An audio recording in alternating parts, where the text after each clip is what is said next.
reviews. Really? Yeah, it's so weird. I don't know. I mean, I don't know. We can talk about it, but I'm not much of a yeller. I don't know if you've seen my show, but I don't. It's like people are looking for fireworks from me. I'm not getting enough views. Do more yelling, more yelling. Yeah, right. Yeah. So we come are out with the personal attacks and insults because that's all people know how to do these days, and so Yep. Totally. I should come on as a character sometime and just totally ham up the most stereotypical douchebaggy Christian ever. Like get like a whole, I don't know, suit and tie and like glasses and. Gotta get like the massive gold cross chain thingy. Right. Exactly. Yeah. Exactly. We do like a reverse day. I'll do like the stereotypical Christian. You do the stereotypical atheist. Like. I would fucking love that. That'd be great, dude. That'd be hilarious. And we would have a debate. Yes, I did that once. I actually did that with. Did you really? On. Love that. I was the Christian and he was the atheist. And I would love to see that. I'll have to watch that sometime. I thought it was really fun because I got to like make up what I thought would be good evidence. So I was like, God answers every one of my prayers. You know what? I pray for gold brick, gold brick. There you go. There it is. My aunt's limb got How do you regrown. deny that logic, right? Exactly. It's hilarious. So we are live. People in the chat are saying words, and that's good. There you go. Words. Multiple words. Yep. So awesome. Dan, thanks for coming on. Really appreciate you taking the time to have a conversation with me. Would you mind telling us a little bit about yourself before we get started? Yeah, sure. My name's Dan. I am the proprietor of the Dear Christians podcast. It's been running now for, I think we're in our third season. Fourth year though. I took a year off just because of COVID and because my first season pissed in a lot of Christians' pots, maybe a little too much, and I needed some time off to try and, I guess, get through some mental health issues of my own without getting too crazy in depth on it, and just kind of determining whether or not I still wanted to do this because apparently I piss a lot of people off. So kind of landed in the place of going, this is still worth it. And these conversations, even though they're hard and even though they tend to piss off a lot of the fundamentalist and traditionalist, evangelical church community, especially, of which I came out of and grew up in. I really don't give a shit. This stuff is worth talking about and having an honest conversation with people. So the tagline of the show is just honest conversations about Christianity and culture. That's all it is. Awesome. I don't do debates or anything like that. Although occasionally I'll bring people on with differing viewpoints and they'll debate, or whatever, but not like formal debates or anything like that, I am still Christian, still follow Jesus, but I think a phrase that I use, and I stole it from someone else, I stole it from a guy named Shane Claiborne. If you're familiar with him at all, he's in New York area. He's a author, pastor, former pastor maybe, but he's more like an activist and like a progressive guy right now, and doing a lot of social justice efforts. And he says in a book years ago that I've loved stealing this phrase, I gave up being a Christian to follow Jesus. And it kind of grabs people's attention. Like, what the fuck does that mean, right? Isn't that what Christians are supposed to be? Blah, blah, blah, blah, blah. It's a nice way to start a conversation. So kind of stole that. I use that from time to time. But, what does it mean? It means I gave up being a Christian, as in the stereotypical ideology of what that's supposed to mean and supposed to look like here in the United States, especially. I feel like so much of politics and conservative, agenda and all of that seems to have completely derailed a lot of what Christians are supposed to be focused on with their life and what it means to follow Jesus. When you look at things like, the story of the Good Samaritan, right? And when you look at examples like what are the two greatest commandments, loving God and loving your neighbor, and love is supposed to be, you know, defined as, you know, being patient, kind, gentle, meek, you know, all that awesome stuff. Not a lot of Christians are really known as that nowadays. And I think you probably know and have experienced that as much, if not more than me over the last several years. So if that's what it means to be a Christian, is to not be those things, then I'm giving that up because I want to follow Jesus and do all of that. So it's to the best of my ability anyway. So yeah. So that's, I guess, kind of what that means in the long and the short of it. Yeah, So, when I heard you say it, the first thing that came to my mind was like apologists, people who like are on stage, philosophers who are arguing against the existence of God. And I was like, oh, because you said apologesis, and I was like, is that a joke to make fun of apologists? I'm like, yes, I love it. That's hilarious. Apologesis. There you go. Like exegesis, but apologesis. Yeah. No. Yeah. Giving up being a Christian, to follow Jesus. That's basically me in a nutshell. So you mentioned you pissed a lot of people off, especially Christians. How so? What was the topics here? Okay, so over the last 3 seasons, like pick a topic, I've probably done something to agitate somebody. Last season we had I had on Rick Lockhart. I don't know if you know who he is. Gay, black man, loves Jesus. Had him on, and we had an awesome conversation about what it means to be a Christian and how hard it is to follow Jesus and grow up in the church and to be gay. And it was a great and really awesome and affirming conversation, I think, for a lot of people who are in the midst of like Christian culture, or they're in the Bible Belt, or they deal with that struggle, that pressure, that dynamic. And it's almost as if the church puts them in the position of being like, no, if you want to follow Jesus, you have to deny and reject things that are a genuine part of who you are, that you have no control over, right? So that agitated people, as you can imagine. Some people didn't like that. We also had an episode as a 2-part conversation about a guy who pursued a career in politics. He got real deep into career in politics and the Republican Party. He was in Washington. He was doing stuff here in Springfield in Illinois and helping with several presidential campaigns over the years. And through the transition of eventually leading up to the nomination and election of Donald Trump, he just realized, you know what? I cannot do this anymore and be true to who I believe I'm supposed to be if I'm supposed to be following Jesus. So that episode was leaving the GOP for Jesus. That was a huge, like,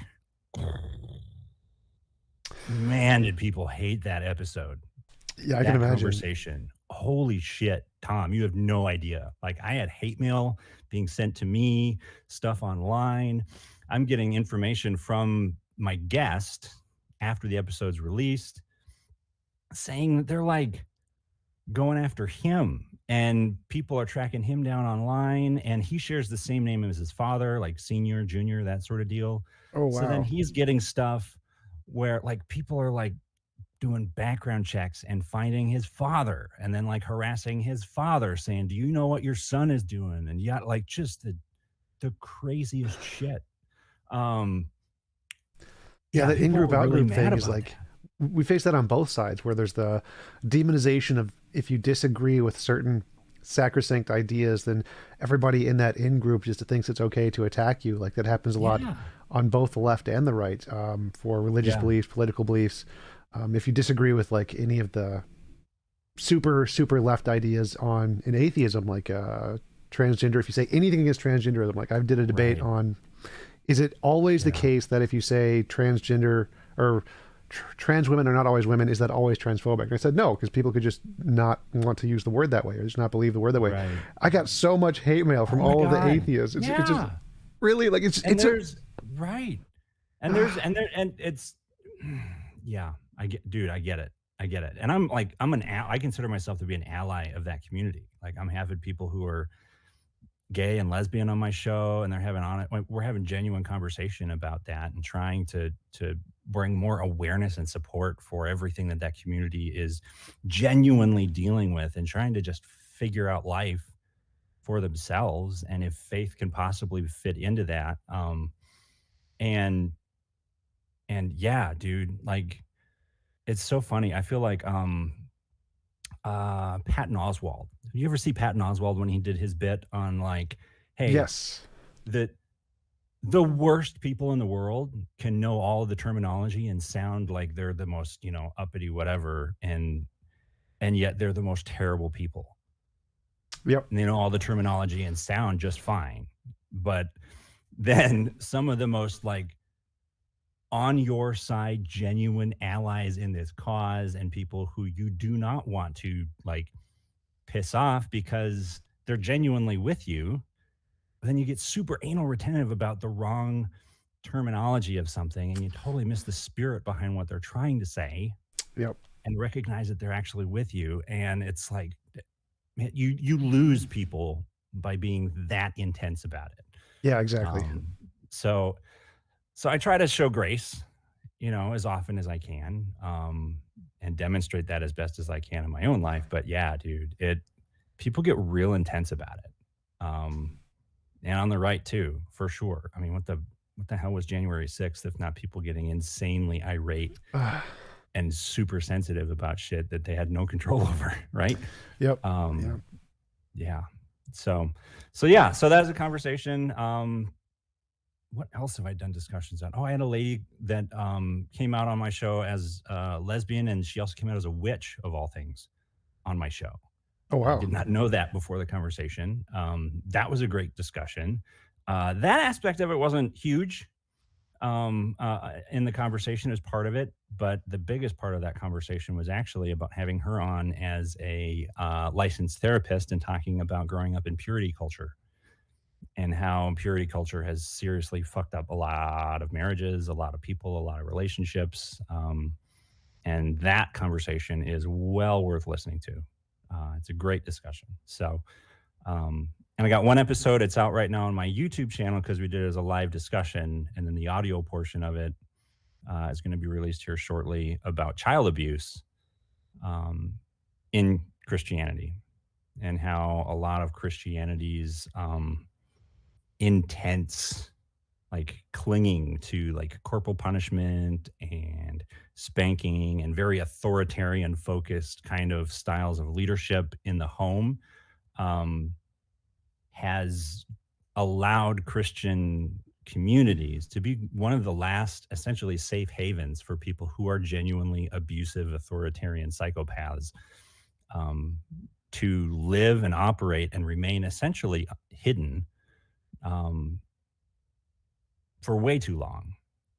And not unlike, sex abuse and sex scandals and all of that sort of stuff and child abuse and whatnot, like that's becoming, people are more aware of that. People are more aware of like when grooming's taking place and that sort of stuff. And it's on more people's radar. The church had to recognize and shift some of its training and understanding of that side of things and realize, hey, just because it's like, this is the way the secular world is doing it and what they're learning about it, that doesn't mean that it's wrong or unbiblical. Like we can learn from that and apply it to our congregation to keep our people safe, to keep our kids safe, right? But physical abuse and like genuine torture and that sort of thing, for some reason, parents just really love spanking their kids. And that authoritarian, it's my way or the highway, you're my kid, you do it, and you do it now or else. That's created a lot of one of the only places left for people who thrive on that kind of an idea to continue to operate. And the church has to change and recognize that that's not okay. and we need to be more open about the fact that that can and probably does exist in our own congregations. And we need to be more willing to learn from other parenting experts who gives a shit what their religious beliefs are, and allow them to help educate us on how to do it better so that these scumbags can't hide in our congregations anymore. So that was a great conversation. That was with a guest, M. Dolan Hickman, I think is his last name. He's an author and activist, and it was a great conversation too. So that one's going to be releasing audio-wise here pretty soon. I think that'll be in 2 episodes too. So awesome. So how do you first question that comes to mind is all of the progressive Christianity ideas seem to be in conflict with a lot in the Bible. Like in the Bible, it says you can beat your wife as long as you use a stick that's like not as wide as your thumb or whatever. And it advocates for a lot of things that seem quite immoral. So it seems like many of the people who have more conservative ideas are given justification from reading from the Bible to justify their actions in a way, or justify their behavior that they find beneficial. And in progressive Christianity, like the accepting of gay and LGBTQ people seems to be something that is in contradiction with a lot of the Bible's take on homosexuality. So how do you justify taking those actions as not things we should necessarily listen to today? Well, I think some of it is in understanding how much the English translation or translations of Scripture have lost a lot in translation. And this is where you run into a lot of the difference between people who are intense fundamentalists, who are taking like word for word, literal interpretation of everything that has to be written, of everything that's written in Scripture. Not every Christian necessarily takes a literal interpretation of every single word in Scripture. There are some people like me who acknowledge that, like, some people get real irate about like the King James Bible being this is the version of the, all that sort of stuff. Completely ignoring the fact that it is a English translation of a Latin translation, and in other situations, other languages of the day, translation of a Greek and Hebrew text that were manuscripted and translated multiple times over, for centuries before it got to them to be put in. So if you talk to any linguist and you try and understand and break down how difficult it is just to translate English into another language or another language into English, like there's genuine barriers that exist in trying to convey the right message and information. So I don't think taking a literal interpretation of every word of Scripture is required in order to be a Christian or following Jesus. So if you want to say that's how I get around that, that's part of it. It goes a lot deeper than that, though. The LGBTQ stuff and all of that, I am extremely grateful to Rick, the guy I had on my show, because he actually was able to bring to my attention, and I left a bunch of links and stuff in that episode too, if anyone wants to go check it out and see what he had to say about it. But some really great resources of people who are in that community, and they are Christians and they love Jesus and they reconcile it very well. And I understand why some people are really, really bothered and upset and offended by that, because I used to be one of those people. But there's no doubt in my mind that the guy is Christian and loves Jesus, and he's a brother in Christ. Like, I have no doubt about that in my mind whatsoever, and love him to pieces. So, I don't know if that answered your question very well, but I did. Oh yeah, for sure. So, yeah. So the way I see Christianity has progressed, I think that it seems like when Christianity originated, the further back in time you go, the more conservative, more extreme people used to be, like, Crusades, witch hunts, etc. It seems like I think I believe in objective morality, so I think there's this moral progress has occurred, and further in time you go forward, the more resources and technology we have, the more compassionate we become as a species. So I see transitions of like progressive Christianity to be an example of human progress, of trying to become a more moral species as a whole. But at the same time, I think that in the Bible, I believe that the more conservative interpretation probably would be closer in line what the original Christians believed than what progressive Christians believe. I think that because You think so, though? You look at like the life of Jesus, especially in the Gospels, like Matthew, Mark, Luke, and John. Like, I don't know. I mean, I guess it depends on the interpretation and how, to what extent.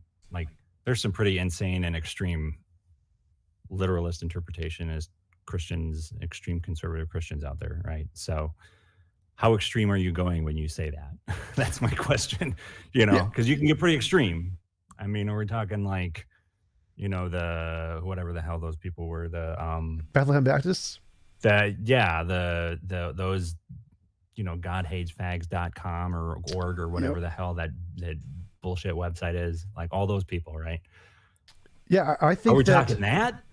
Well, I think that they're moderate compared to Christians previous to them. So I think that if we go back 100 years before them, when we had the witch hunts, and 100 years, or like 50 years ago, even 50 years ago, when being gay was punishable in court in the UK and in America.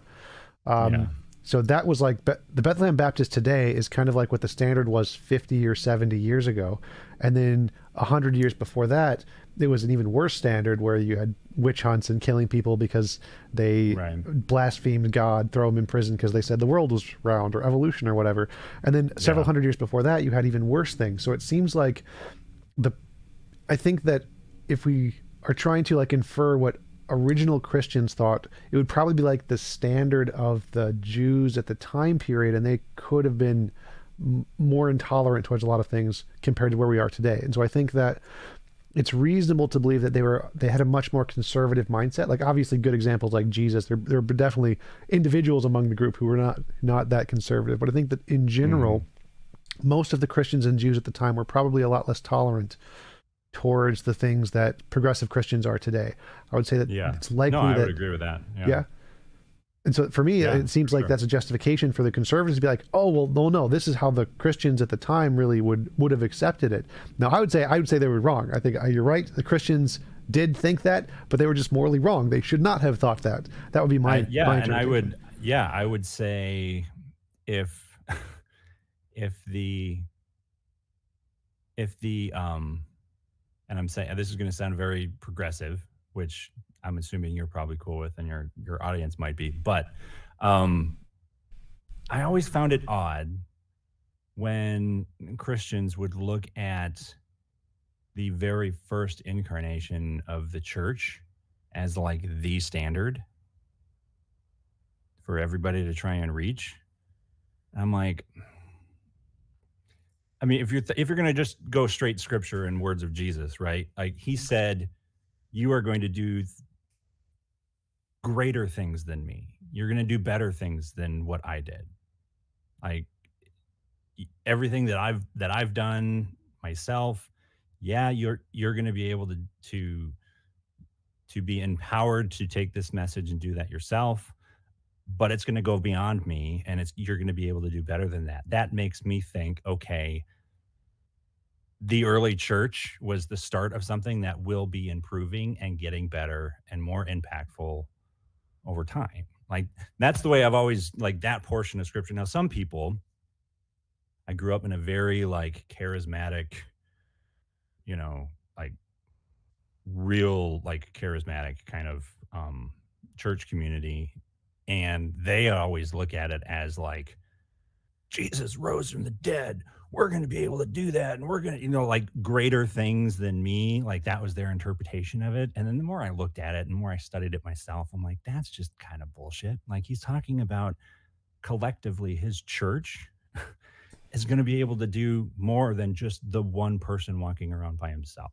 And the more Christians that I got connected with who were not part of that, let's just say, extremely cultish community that I was a part of, the more I realized that was actually the more more common interpretation of that portion of scripture for a lot of Christians. So, yeah, I mean, I think you're right. I think the church can improve, should be improving, and has been improving. And yeah, I don't think we get it right all the time. I really don't.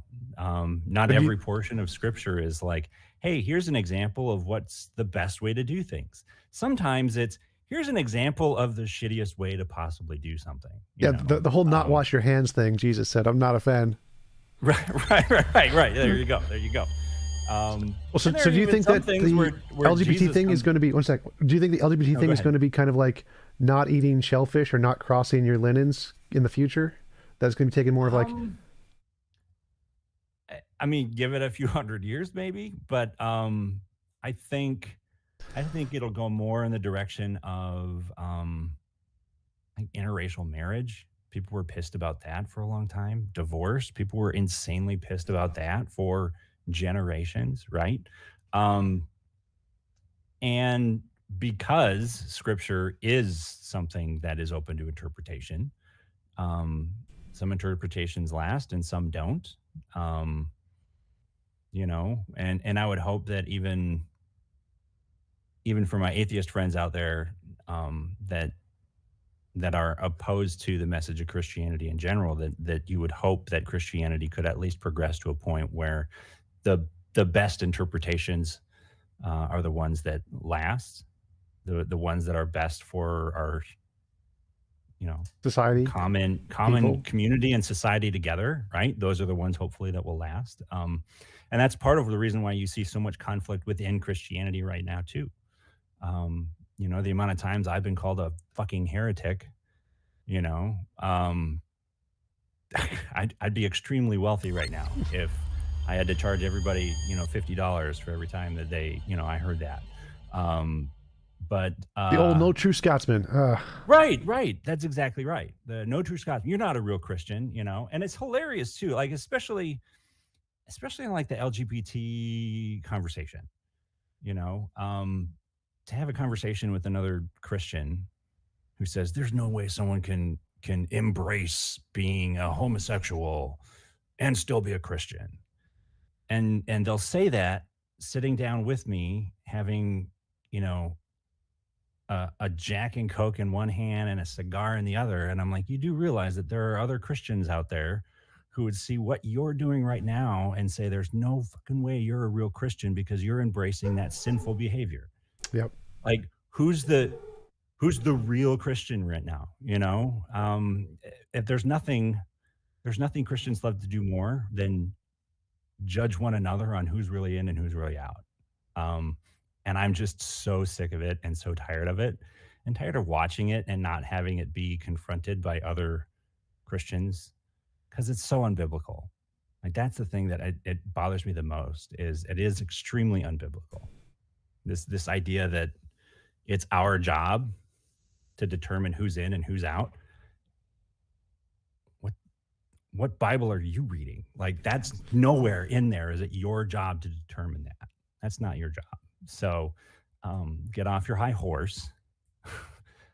Realize that it's not a competition. We're all a little crazy, and you're no better than me. So let's have an honest conversation about our difficulties and our challenges, and try and show each other a little grace in the process, you know? So, yeah. Yeah. Just thanks to you to Frank for the super chat. Really appreciate it. And thank you to Atheist Velociraptor. He had a question for you. Why would God allow his most important message to be so reliant on correct translation and interpretation? Why wouldn't God just directly explain it to us directly for less confusion?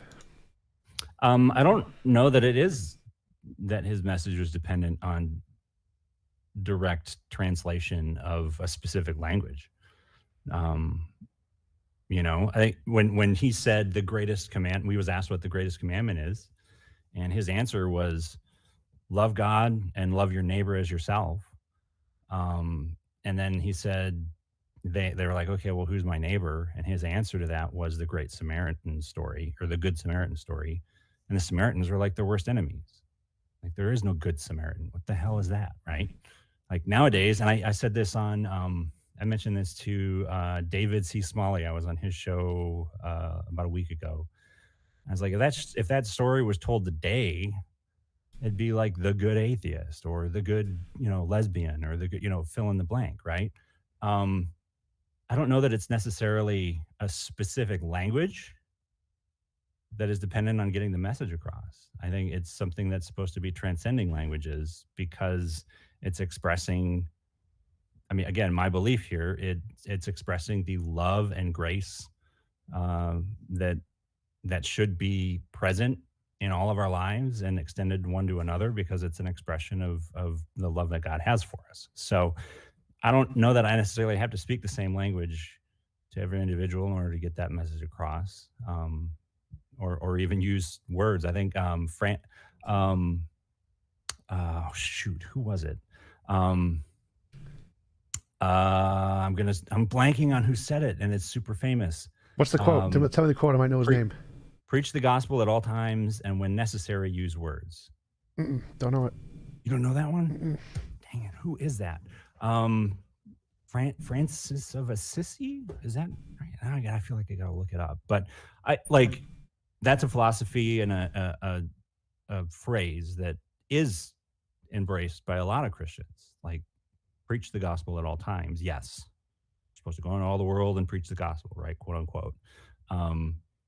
You don't have to do that with words, and oftentimes words can end up getting in the way of that whole process. So, kind of like the quote that judge something by its actions, or judge a tree by its fruit, or whatever. Oh, you judge a tree by its fruit, right? Yeah. Yeah. The amount of times Christians use that entire verse as a way to cast judgment on other people, like, you judge them by their fruit. You judge them by their fruit. I don't see any fruit coming out of you that glorifies the kingdom of God, right? Yeah. That kind of stuff. And I'm like, okay, time out here for a second. What is that fruit?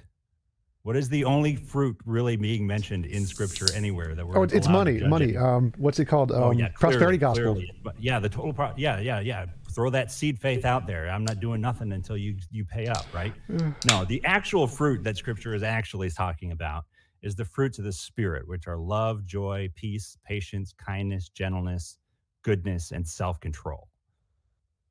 Any of the Christians that you're talking with, Tom, any of the debates that you're in the midst of, if they start getting in any way off base and not showing love, joy, peace, patience, kindness, gentleness, goodness, fucking self-control, right? Like, oh God, I'm just picturing Darth Dawkins' face right now. I'm telling you, brother, I'm saying it right now. Like, the fruit that you are supposed to be judging Christians by, and this is something a lot of Christians should be open to yourselves.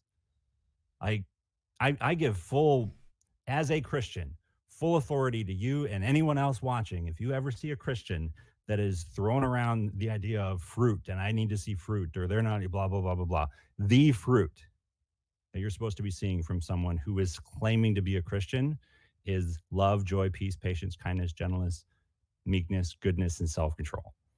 That's it. If none of that is present, then they're really they're thrown into question whether or not they're really genuinely following God at all, and whether his presence is even remotely anywhere near what they're trying to do or say. So, and the end of that verse, here's the funny thing, the end of that portion of Scripture, when he says that, it says, against such things there is no law. There is no law against any of these things. There's no law against loving people too much. There's no law against having too much joy or peace or patience or being too kind to people, right? Or having too much self-control. Like, there's no law against any of that. So if there's Christians out there that are not rolling in that sort of way of living, like, you can't go wrong by leaning towards love, joy, peace, patience, kindness, all that stuff.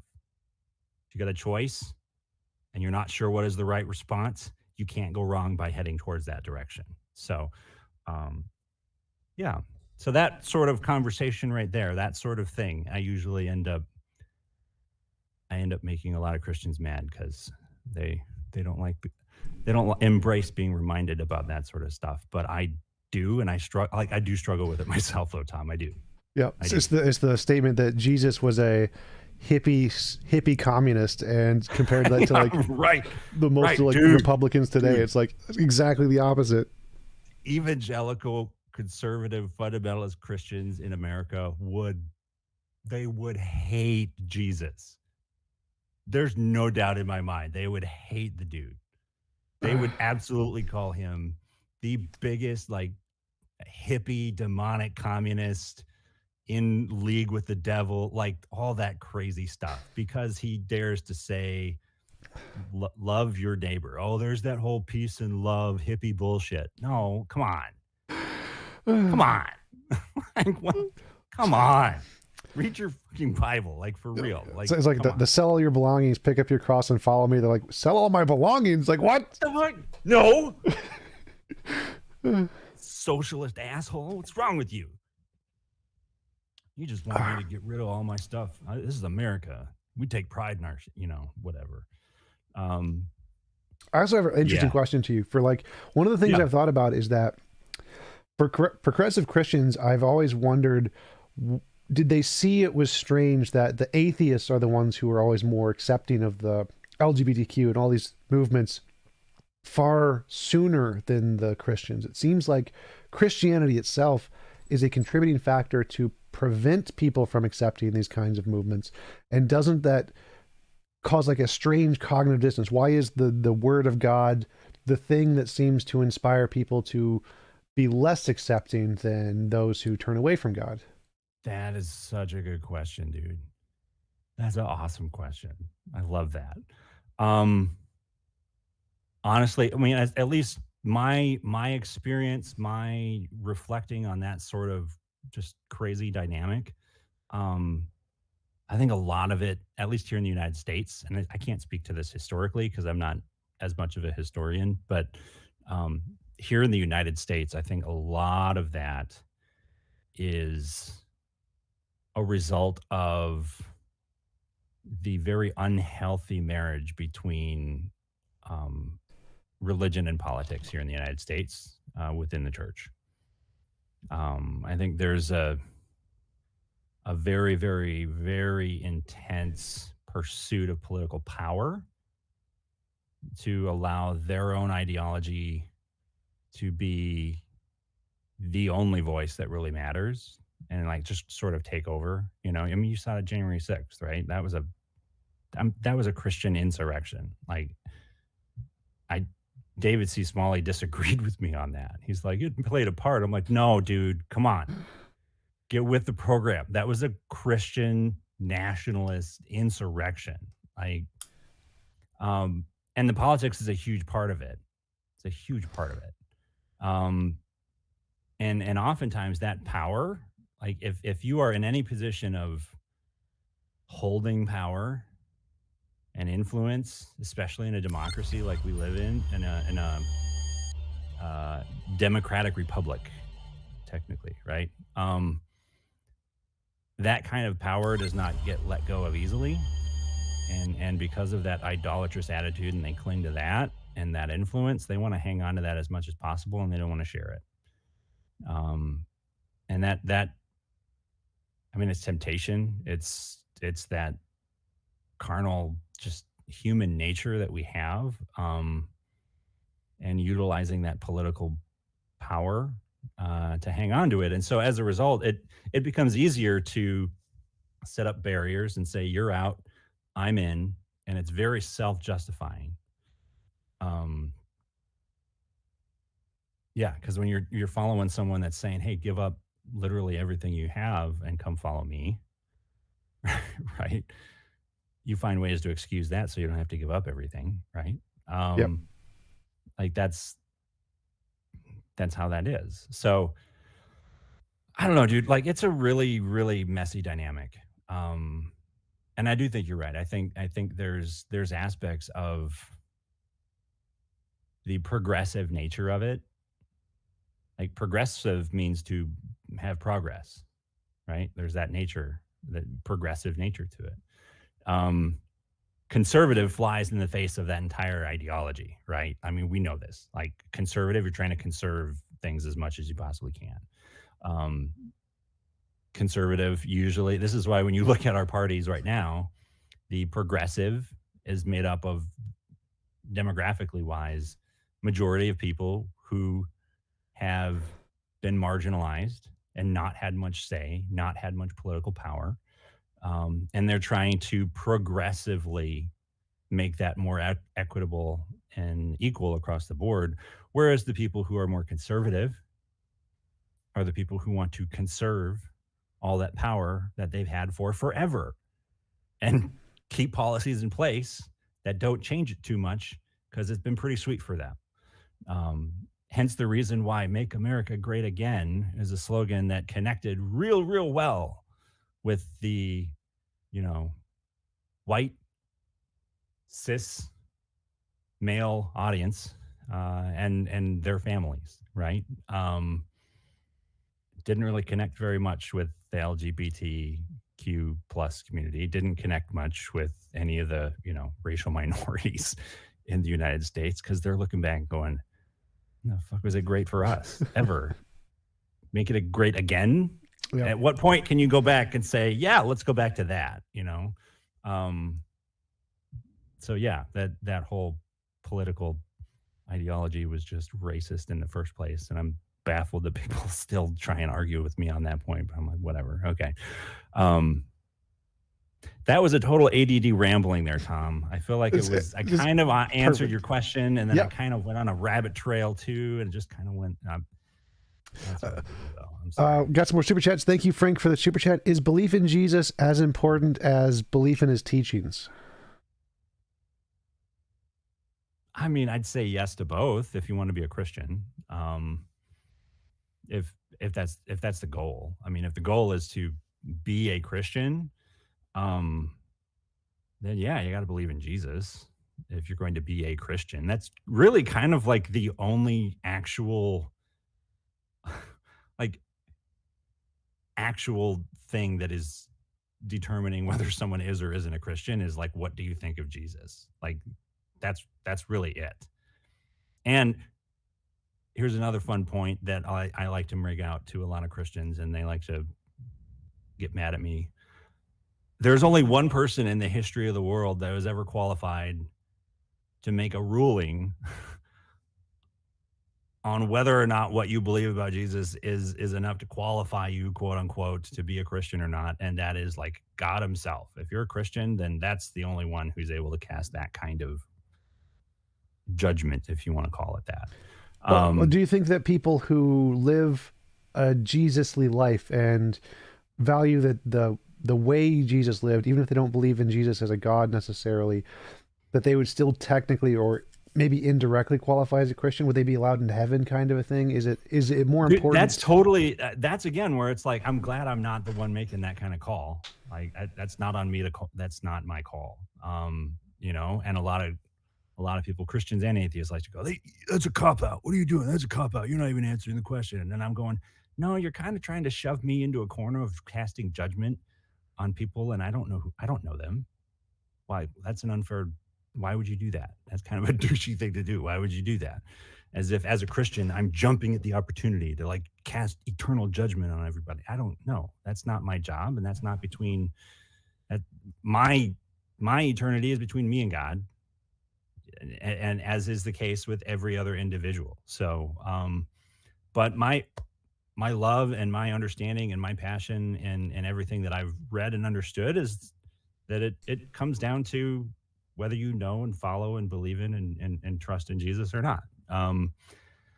Where do people fall if they've never even heard of Jesus and then they die? Where do children fall and into that whole thing if they're not even speaking? All of those like insanely difficult questions. I'm like, I lean on the character of God being someone who is all about extending grace to people as much as possible. Like that's what I see in the character of God as demonstrated by Jesus. So that's where I lean. But again, I don't know. I can't make a call officially one way or the other on that. And I'm okay sitting in that not knowing. We got another super chat. Thank you for Doc Palermo Knots. How do you explain the earliest Mark variant when Jesus was actually a anoid to cure the man with leprosy? No, I don't know. I'm familiar with that, but I mean, I'd be happy to look at it. I guess I'm not familiar with that. If you want to throw out like a resource or something and put it out there, I'd be happy to look at it. To be honest with you, I mean that sounds really interesting. Um, but yeah, I'd never heard of that. So And we got one always open to from learning new things. So yeah, yeah. I throw it don't. at me. I'm not familiar with that either. I don't study enough of the original text. Got another one from Trude Hall. Could you ask him why he thinks the Ten Commandments focus on what not to do, and if Jesus's teachings could be seen as a kind of paradigm? Um, yeah, without getting like too nitty gritty into like the theology sort of intensity of it. The Ten Commandments basically was the law, right? And the law from the perspective of Christians and Judaism to some degree too, is there essentially to provide an understanding of what a standard of morality is according to God, like what's right, what's wrong. And from the Christian perspective, it's to essentially present the reality that none of us are perfect. And if none of us are perfect, then we're all basically in the same boat of kind of just being screwed in the inability to save ourselves, right? Like all this Christian, like I'm sure Tom, you're familiar, you've heard all this stuff, right? Like I'm not saying anything new. So that's where that kind of comes from. And so when you say paradigm shift, I feel like, I mean, I don't know if this is what they mean, but I would definitely agree with the idea that it definitely is a paradigm shift to some degree. This notion that Jesus coming and dying and dying for everybody, I see that as an ultimate expression of love, and saying every single person, even when they're at their absolute worst, still has value and is worth dying for. Like that's, for me, is something that helps me a lot in trying to keep me in the right frame of mind when I'm dealing with the most douchebaggy Christians or the most, angry of atheists, or whatever you want to call it. Like everybody's life has value and is Jesus said that person's worth dying for. So if they're worth dying for, then for crying out loud, I can shut my mouth and listen to what they have to say for like 5-10 minutes without being an asshole, right? Like, come on, that's a paradigm shift, I guess, for a lot of people. At least it should be. If that clicks for somebody and you realize, holy shit, yeah, they're worth dying for. Why am I treating them like they're a piece of shit? They're human just like me. And I know I'm not perfect, and I have my reasons for thinking and believing and doing the things I do, and I don't always do it right. So, why can't I show them a little grace too and try and give them the benefit of the doubt, like that kind of, it is a paradigm shift, I guess. That's a good way to put that. So, Do you think you would be disappointed in God if you got to heaven and he didn't accept like really kind, loving people into heaven, even if they chose to turn away from Jesus, but they were still good people? um, well, here's the thing. I would say, I don't know, disappointed is the right word. I mean, the way that I look at that kind of paradigm, Tom, is more like, I mean, a lot of people like to throw out the accusation of, God's sending people to hell, and he's just sending people to, and I look at it more kind of on the other side of the coin, and I maybe personalize it a little bit, and I'm just like, okay, I know myself well enough. Like, who the fuck do I think I am to make me worthy of heaven for all of eternity? Like, I mean, I'm not the worst guy on the planet, but I mean, if we're talking Donald Trump. perfection for all of eternity, right? Yeah, right. It's the worst guy. If we're talking about perfection and spending, if this is what people believe, being in the presence of a perfect, holy God for forever, like, I mean, as great as I may be in my best moments, I mean, on the whole, I don't know that I'm worthy of that kind of thing on my own. Um, so it can get real tough sometimes, I think, for some people, and even within Christianity, when people start doing this weighing of like how many good deeds or how many bad deeds or all of this sort of stuff. Which is why, again, for me, it always comes back down to Jesus basically saying, hey,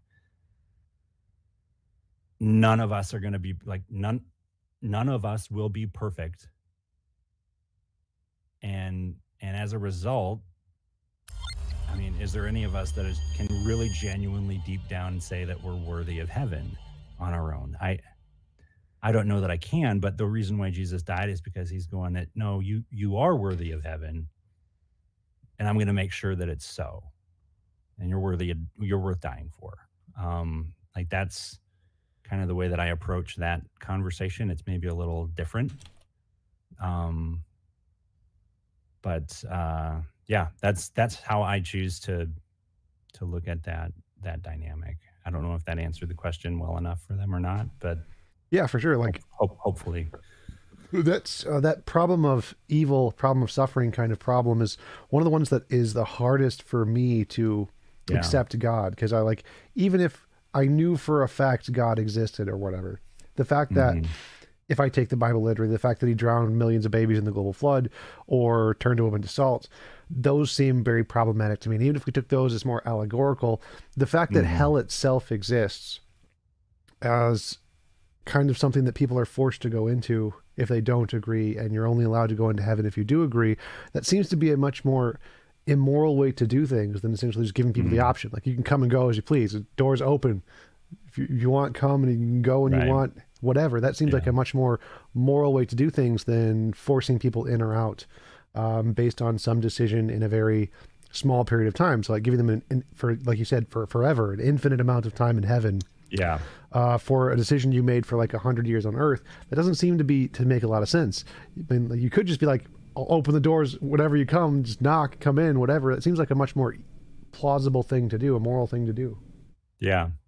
Yeah. I mean, another side of this too, that makes me a bit more of an odd bird, I guess, amongst Christians, is my understanding of eternity, my understanding of God being all knowing and all powerful, is not the traditional fundamentalist approach.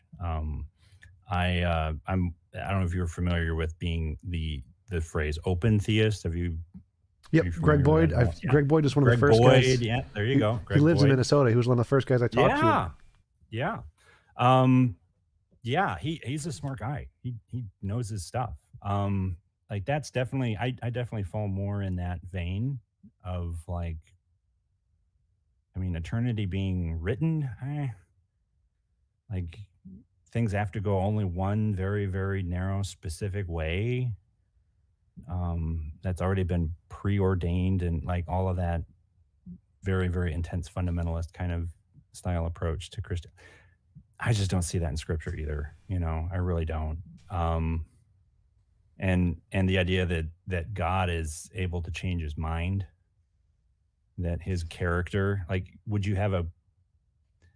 say that you have a perfectly moral character if you're a total hard ass and not able to change your mind? Yes, you do. Absolutely, Tom. Me, I do. I don't know about God, but without a doubt, there's no question there. I mean, I knew that, but for anyone to have perfect moral character would mean that they have the ability to change their mind, right? To respond to a situation that requires a change, So a lot of these like intense fundamentalists that are like, God doesn't change his mind. I'm like, no, you all need to go back and read through scripture, because God changes his mind a whole hell of a lot. And there are times when people do things, say things, decide things that surprise God, like genuinely surprise God. And God is either really happy or he's extremely frustrated and angry, or I'm like, if God knows all of that, then what the hell, how is he getting surprised? Come on now. Like, if he's all powerful, then the entire existence of everything in the world the way that it is today, including the most evil and atrocious things on the planet, are entirely on him, right? I'm sorry, but no. That, like, God doesn't get everything that he wants. He doesn't.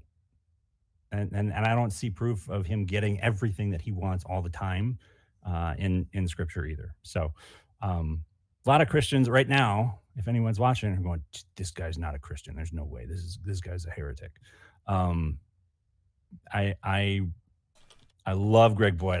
I'm excited to hear you drop his name, because he's an awesome guy that I've learned a lot from him, and a lot of my faith and understanding of scripture has grown and matured a lot because of a lot of his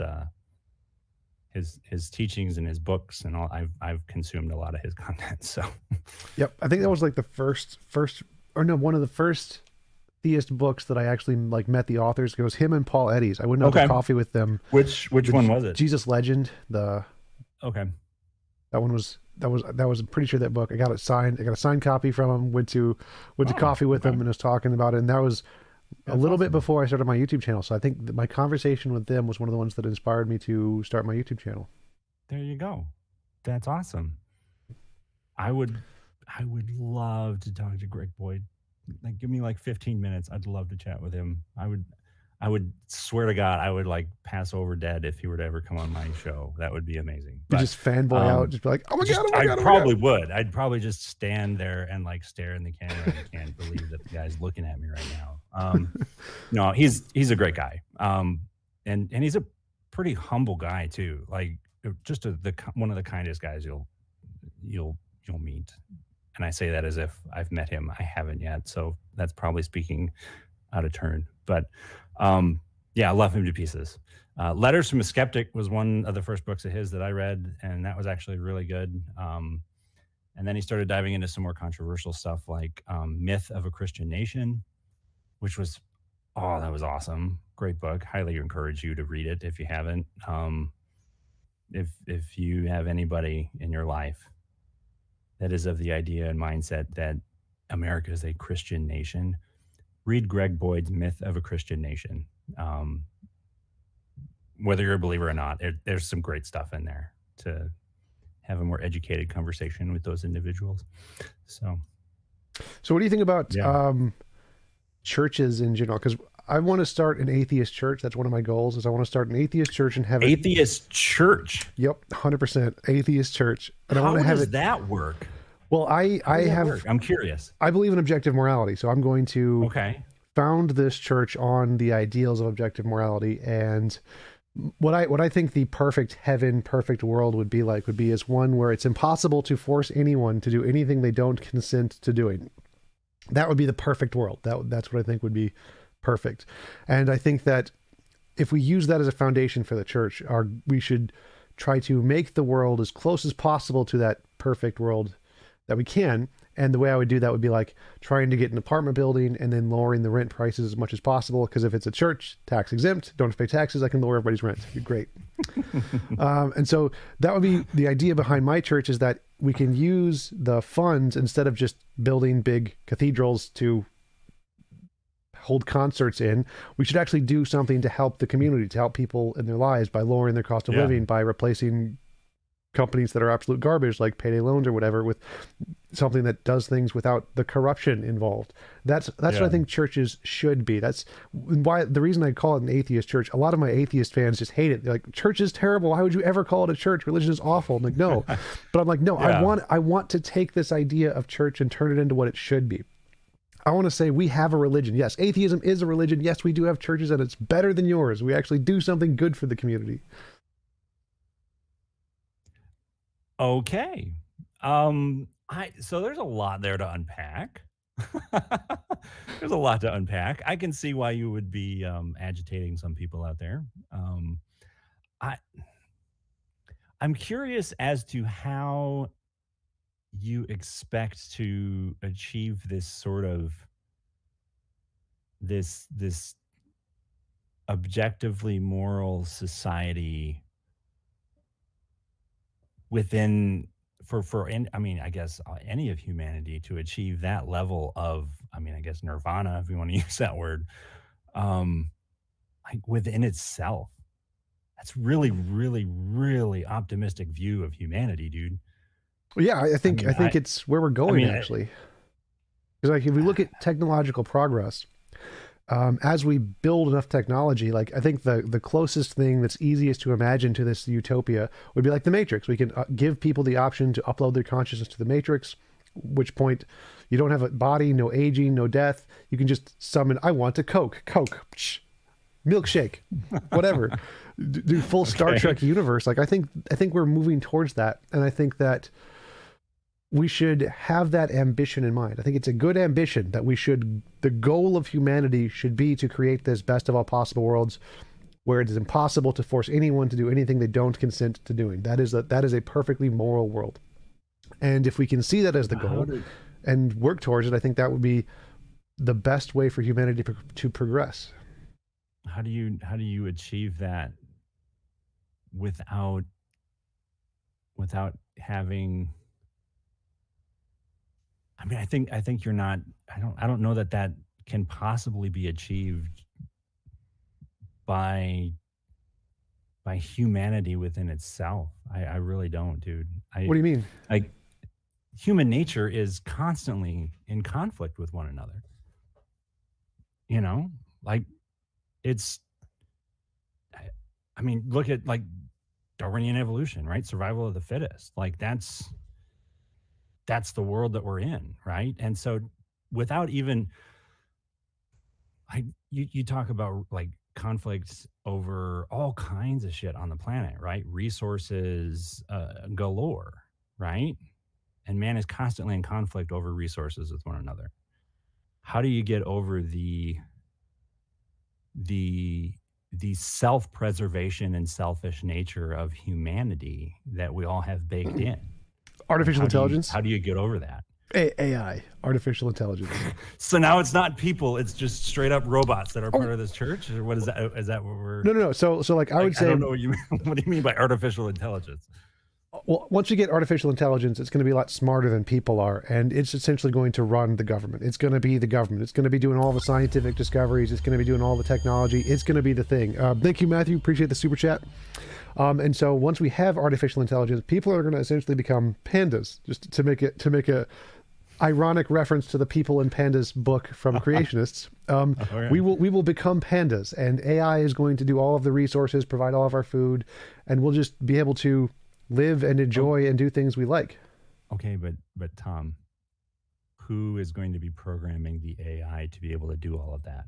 The AI is. So the AI is going to be self-programming. It's going to be a lot smarter than we are.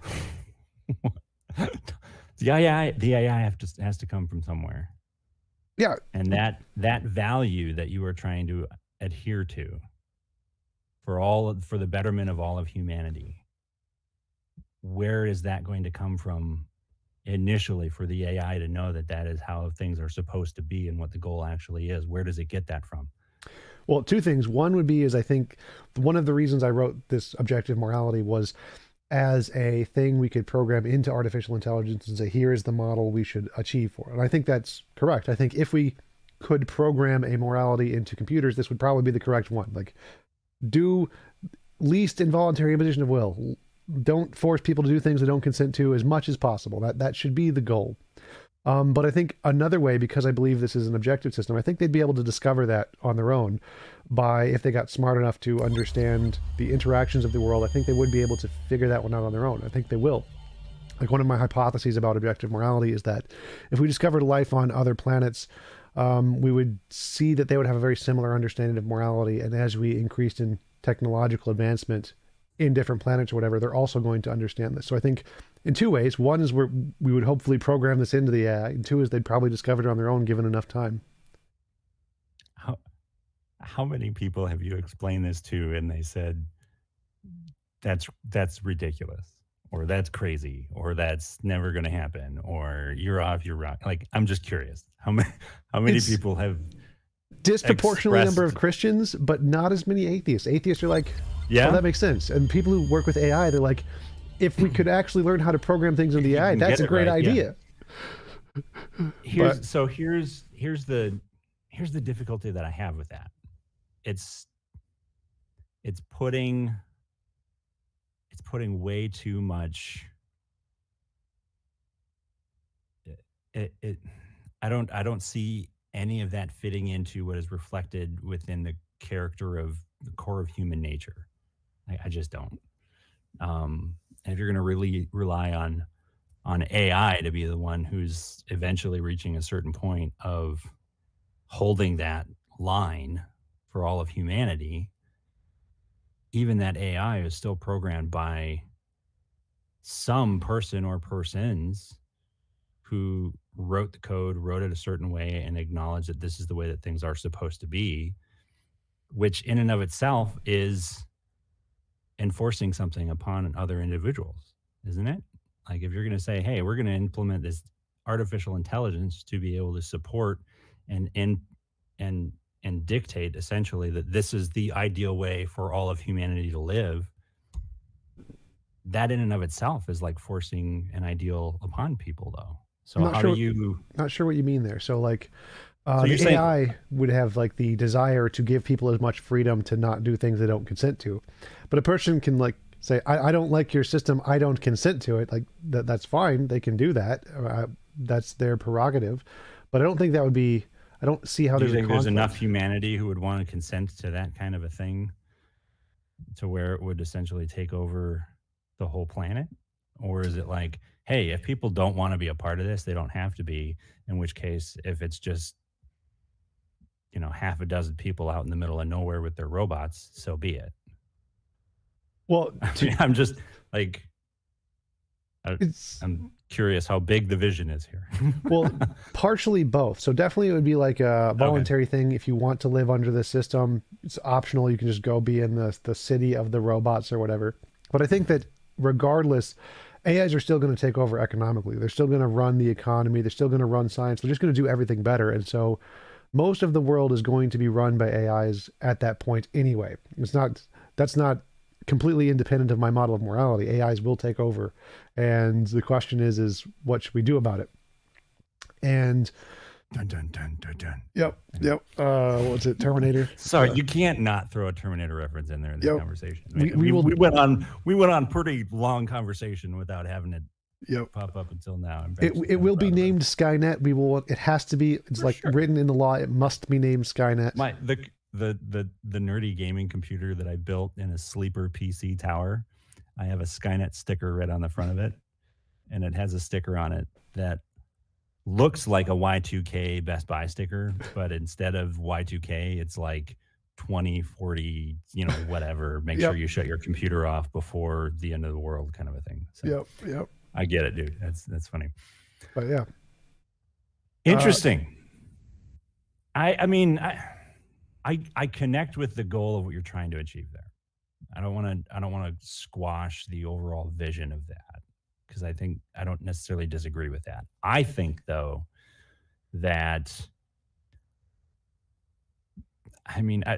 social Darwinism was basically a bunch of bullshit, but the one thing I think that it demonstrated or shed light on pretty clearly is that mankind left to its own devices is never going to get along completely.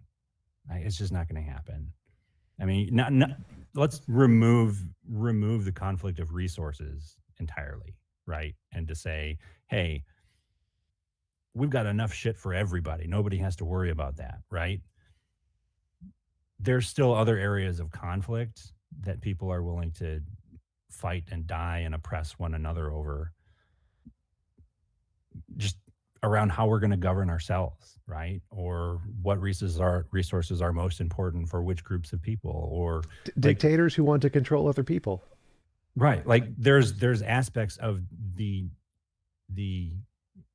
just the what do I want to say? Like Fundamental nature of humans to want to right. have control The over others. having control, having to fight to survive and do what's best for you.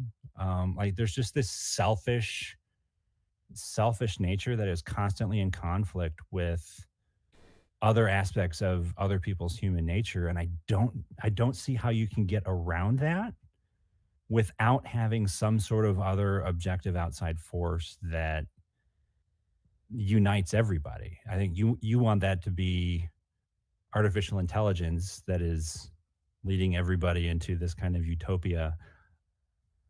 I see the same goal being achieved by everyone recognizing that Jesus made that statement abundantly clear about everybody on the planet like thousands of years ago. So, robots or Jesus? I think Robots we win. can. I think we can find some common ground here on the overall goal. Maybe just not quite how we get there. But Terminator versus Jesus. Terminator number versus 27. Did you ever see that cracks.com or no, not crack.com, Mad TV? That Mad TV episode of the Terminator being sent back in time to save Jesus from Judas? No, I didn't see that. You've never seen that? Oh my God. Dude, I am so shocked that you haven't seen that. I am going to have to send it to you. It is the funniest thing Do it. ever. That was great. It's so funny. He comes in and he's like blowing away Judas, and Jesus has to keep trying to heal him. He's like, he's supposed to betray me. I'm supposed to save you. It's so funny. So funny. Doc Plermonot, thank you for the super chat. Question for you. He says, explain the passage. God shall send them strong delusions that they should believe a lie, that they all might be damned. 2 Thessalonians 2:11-12. Question mark. An argument against your loose New Testament interpretation. I guess I'd have to look it up. I'm assuming he's talking about predestination. I think it's like it seems like he's asking, there are people who will misinterpret, like the false prophets kind of a thing. God shall send them strong delusions, and he's saying, I think he's arguing, could that be the progressive Christians? Could they be the ones the Bible could potentially be talking about, and could this be used as an argument against taking looser, non-conservative interpretations of the New Testament to be these false prophets? Yeah, or the and the other way would be just as you could make the same argument the other way too. Be like, no, the intense literal interpretation of it is you're already losing and falling in with the false prophet component to it, because you're taking a literal interpretation of something that has been translated language through language through language to then now getting to you. So how do you know that that's the correct interpretation on it? So the other side, the way that I was thinking about the question though was it kind of comes down to the difference in my understanding of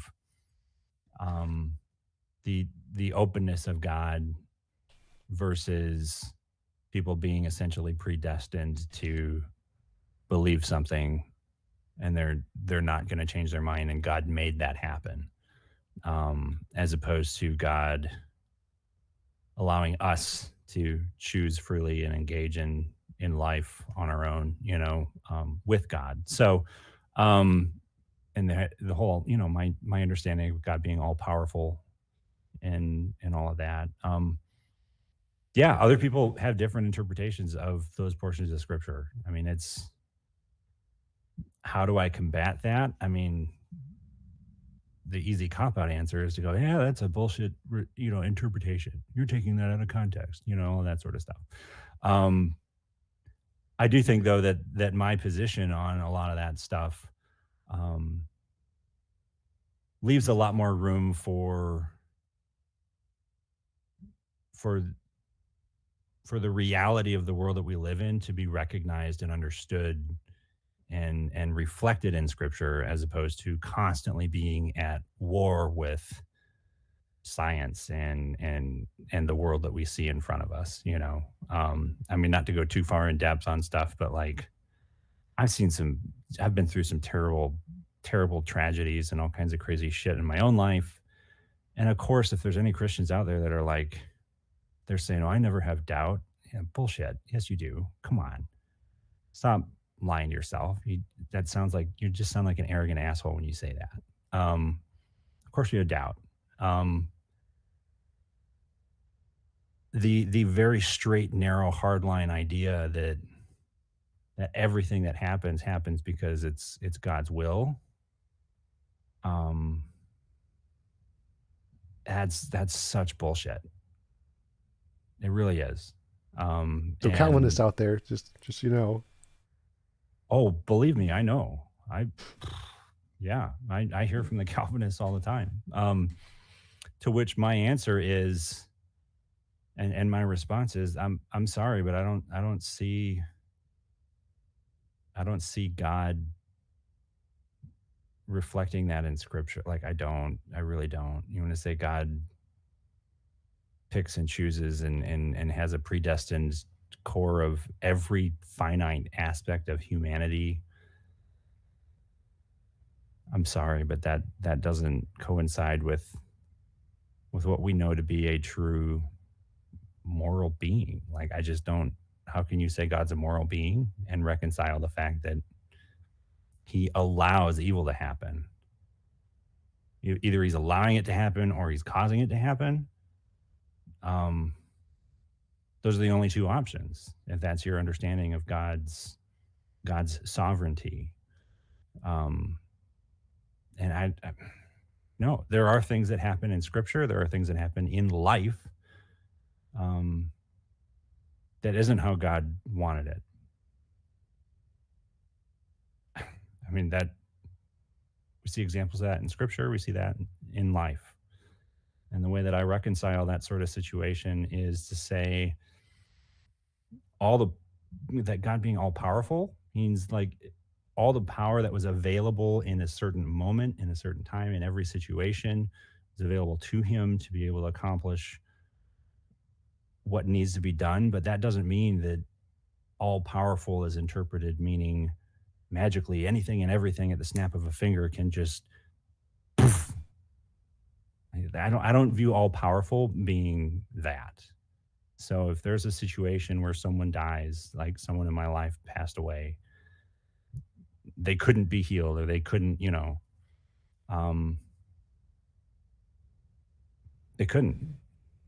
they couldn't be healed.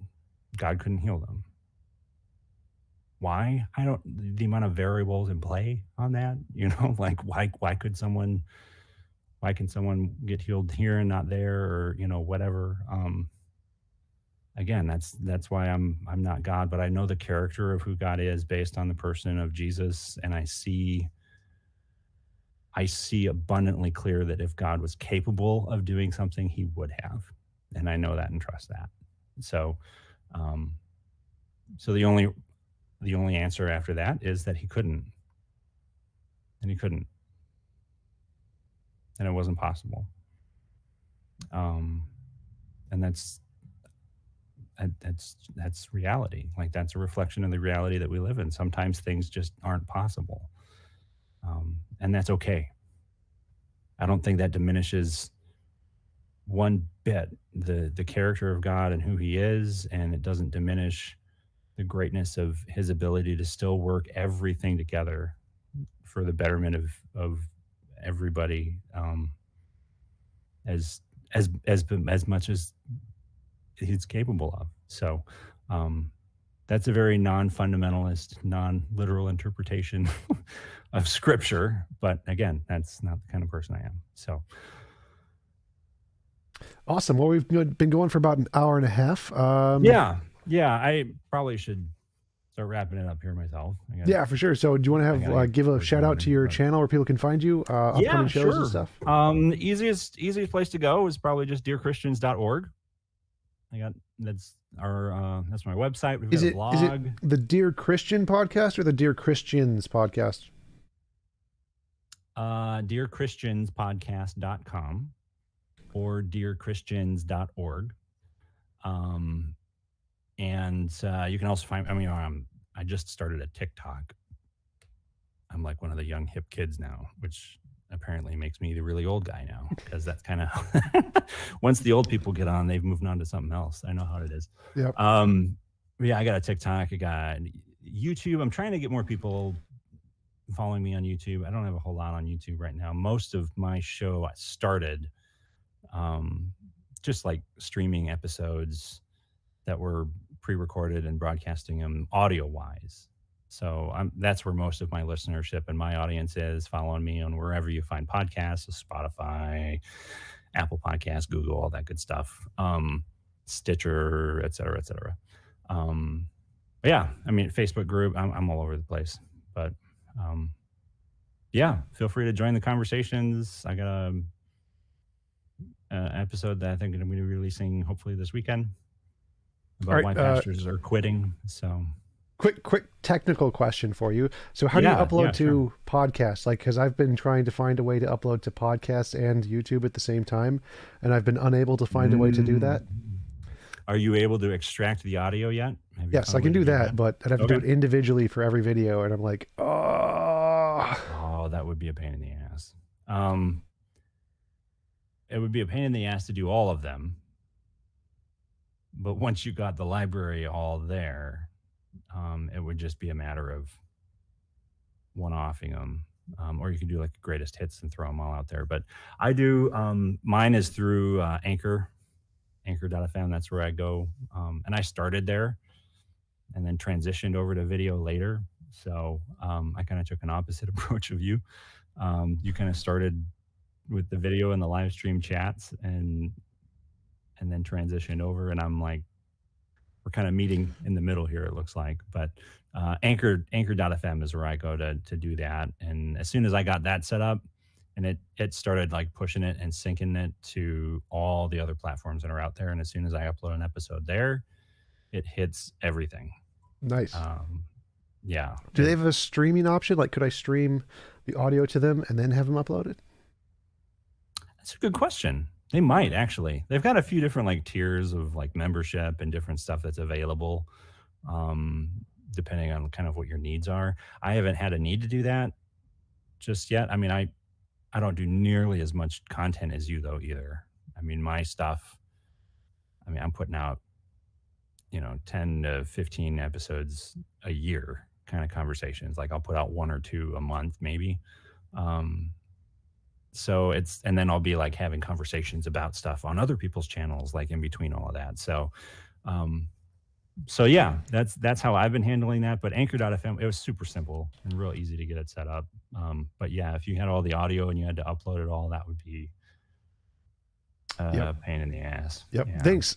I'll definitely check them out because I'm looking for a way to do it automatically so I can just stream to like an audio source and then it'll do it'll grab the audio automatically from what you're doing and then just drag it over. Yeah. Yeah, I'll definitely check them out. That's a good call. Awesome. Well, thanks again for coming on. Really appreciate it. It was a great conversation. Of course, having man. you on. Yeah. Thanks for having me and inviting me, man. It was a real treat. I loved it. Absolutely. Really pleased to get asked. That's awesome. Yeah, well, and I'm going to start the after show, so you can just close the screen whenever you're ready. I'm just going to pull up my Discord. So thanks again for coming on, and I'll talk to you later. You bet. Have a good night. All right, guys, after show time in the Discord. Join the Discord. Discord. After show time. After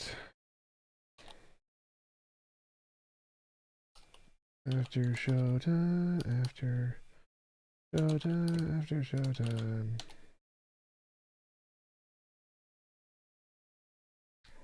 After show rhyme. That's correct. All right, Travis, where is the TjumpsChair something? Scroll up. TjumpsChair is the new subreddit. TJump was taken, so I don't know if you made one or. So I think somebody else made one for me. I don't know how to edit it or anything. I don't even know I don't know Reddit. I don't know how Reddit works. Okay. Yeah. Do you want a rundown? Okay. No. No. It's just a forum website. I want to do zero effort. I can add some comments occasionally, but I don't want to do efforts. Efforts is bad. You can put. Yeah, that's one way if I can think of it. The other way is like it's a way to find tons of content. Like other things to respond to, and then like you share things into different groups. And sometimes things can go viral. It's easy to share. Um, but yeah, like we don't need to use it for much. Like we would basically post like a upcoming YouTube link, and then like people could like discuss it on that in Reddit, and then like even they could like uh maybe talk about future questions, and then those would get upvoted. Yeah, I think it's a really interesting idea. I definitely like to build more of a platform on Reddit because Reddit, I think, is definitely an option for growing. But I don't know how Reddit works or anything, and so if you're willing to help and do this stuff, I'd love that for sure. All right, I already made the basics. There's tons of stuff we can change, but yeah, generally, like those old forum websites where you make an account and then like it would be based on one topic. Here in Reddit, it's like everything is a subreddit. There's one for atheism and one for politics and one for all your favorite sports teams and music genres and all that stuff. So I've gotten in the habit of just making new subreddits whenever there's like a community in need. And then it starts small, but you can put content there, and like it's like a hub. It's just like a database basically on any topic you could think of. Awesome. Are any of the other people in Discord? Frank, do you know anybody, Frank or Walker or Strong, do you know anybody in Discord who also does a lot of Reddit stuff? Like, would they know? Can you make mods for Reddit that can like go in and edit shit? Yes. Yep. You can make mods. You can share mods. So yeah, if we know anybody there's who, not like, what? yeah, I mean, there's like not a ton of stuff to do with mods, like, but eventually, like if you become a big subreddit, it's helpful. But like you can make wikis and you can edit like the menu links, and you can like if you have a ton of new content coming in, then you want to like moderate, make sure you don't have trolls and stuff posting. But everything is also pretty automatable because people can report stuff that breaks the rules, and it kind of gets hidden until a mod takes care of it. So I might have been the one who actually created the TJump Reddit a long time ago. How do I find out?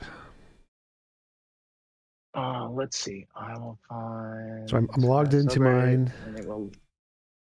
Oh yeah. Reddit notes. Is that your username? No, my name is TJump_. Okay. Well, so whoever made the TJump subreddit is named Reddit Notes. Ah, I got it. And we would have to message him and say, hey, can we have like a YouTube channel that we want, we just want to use your subreddit basically. Now, cool. If we go there, most people make subreddits and they never really, there's no post in it. So, oh look, it's TJump YouTube. So yeah, I guess he made it and then it never got used. So. So what is Reddit Notes? Well, I don't know. Someone named Elucidate. Is that like it's a moderator? Yeah, no, it's a guy named Reddit Notes. I don't know if I like recognize that name from chat. I'll send him a message on Reddit, see if I can. Can I modify the TJump Reddit? And what would you suggest for like actually building Reddit, making things go viral? Because I don't know what would work there. Yeah, so there's generally there's a couple big atheism subreddits, like our atheism has several million. Not all Reddits allow cross posts, which basically if you post a link to a Reddit, it has a unique URL. And if you post that unique URL in another Reddit, then it's like a cross post. It's like an internal thing. So they automated that system. and it's easy to do now. So you could theoretically cross post, like say you want to interview Christians or something. You can make a post on the RT subreddit and then cross post that to another subreddit, and then maybe they would approve it, and then you could get advertisement that way.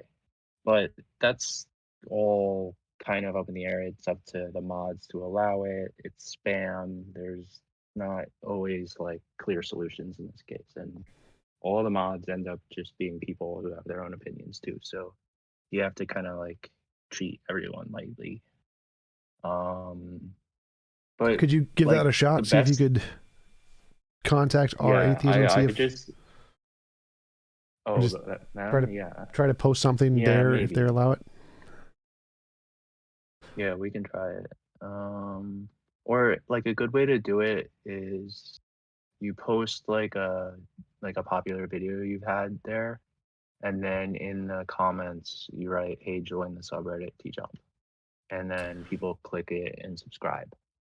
Um, and then like on the subreddit we post all the fresh videos, and then like say someone wants to argue you or you have an interview coming up, you can post their videos to prepare the audience basically. It's kind of like a nicer way to keep track of your community,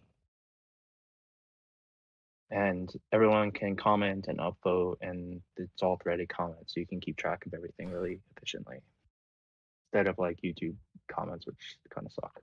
Or Discord is it disappears kind of after a day or two. Cool.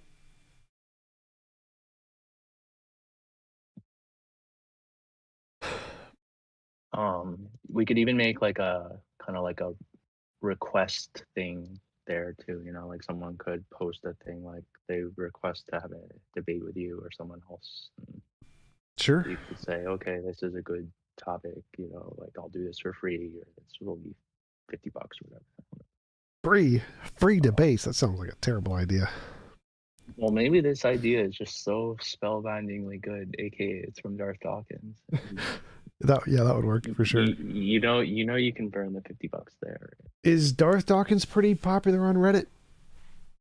No, I like honestly a lot of like I'm on the Twitter burst, or a lot of the atheists on Twitter, but I don't feel like there's a good like transfer between Reddit and Twitter and Facebook and YouTube. Like they're all like they each make little sub communities, and everyone on YouTube knows everyone else in YouTube chat, but like no one knows about Reddit. And then this same kind of stuff happens in a bunch of different subreddits, but no one links back the names basically to YouTube chat, right? So like we might all be like discussing I was just thinking like what would be a good video to post on Reddit that would get a lot of attention from Reddit users. So I was maybe Darth Dawkins or somebody who that I have debated would be good to post a video of that is popular on Reddit. Malpass? Alex Malpass?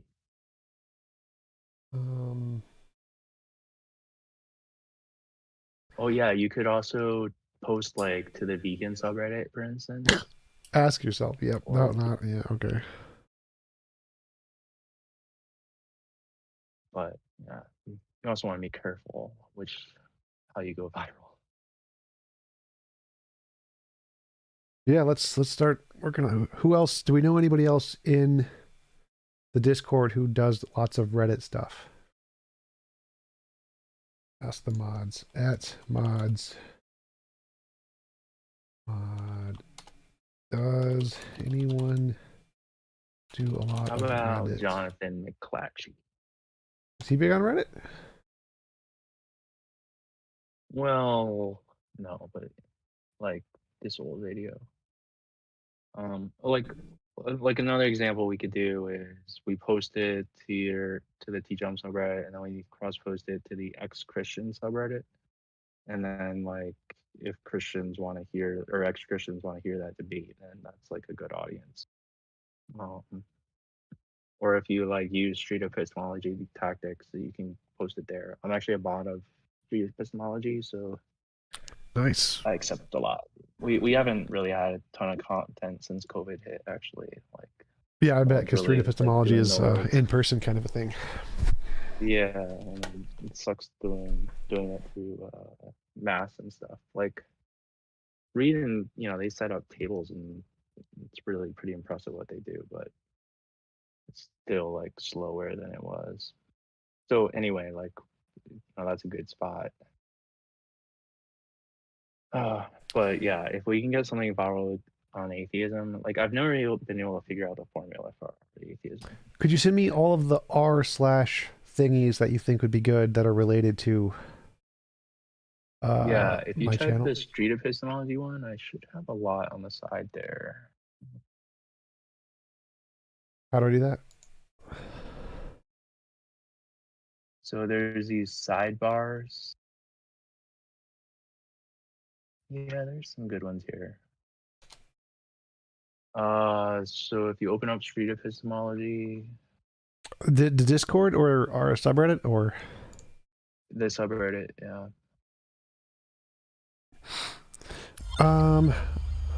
Eric Waters, thank you for the super chat. Just downloaded Discord. I'm in timeout. Fix ? Can somebody get Eric Waters out of timeout, Frank? Ah, shit. At Eric. What is your Discord name? Controversial topics would work there. Crash the parties. Oh, is that Nate? Nate says post controversial topics on that. Oh, I'm gonna message.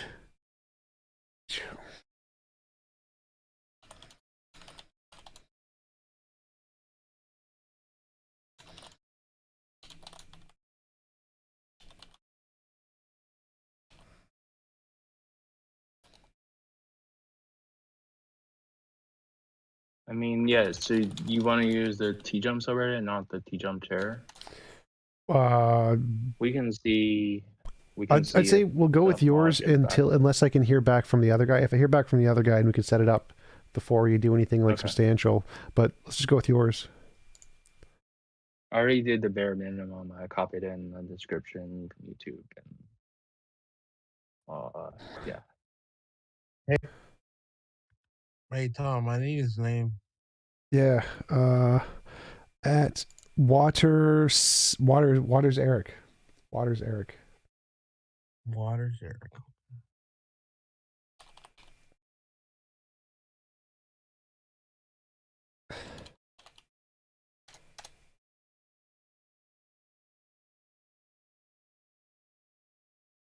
Oh, is that? Yeah, I made the Pine Creek subreddit today too. Nice. He doesn't really understand Reddit either, so. Hey Nate, But how's it going? Yeah, you can add like post flare and user flare and organize everything. And now you can post images, links, text posts, polls. Yeah, I'll see if I can find some people I know to mod and run it and grow it. That might be really helpful because I've been definitely looking for more ways to do that. I mean, it's not that hard to. You can just post like when you make a new link for a video, or you have a time, you can even like schedule the post to pop up at a certain time. But I mean, you can get admins or us to do it too. Yeah. Yeah. See, if I'm sure one of the things I use probably has an automated send a thing to Reddit option. I'll probably see if I can find one of those for every time I create a video. Exactly. That's all right. I invited you TJump_ as a mod to the TjumpsChair. All right. Reddit.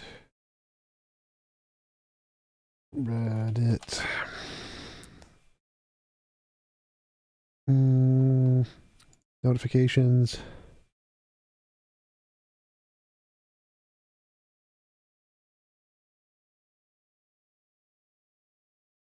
You are invited to. Where's the yes button?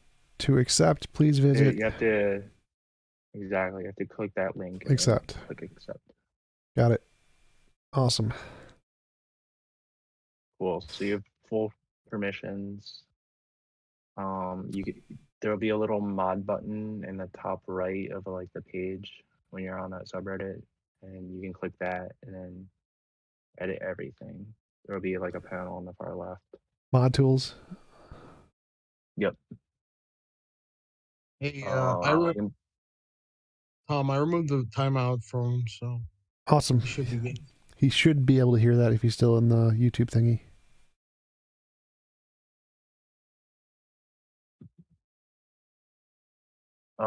yeah, there's these two tabs called community settings and community appearance. Those are like the important ones. To like make changes to. You can add your icons as images. There's a banner that kind of gives it some style. You can add like a post background and all sorts of stuff. And you can add a wiki page. You can add custom awards. People like Reddit recently added like this ability to get power ups, which means like people subscribe and spend like $6 a month on your subreddit, and then Oh, you get like nice. extra abilities like responding to gifs and stuff. So you have to kind of get like a few thousand subscribers usually to get to that point, but maybe you could get some super fans that do that here.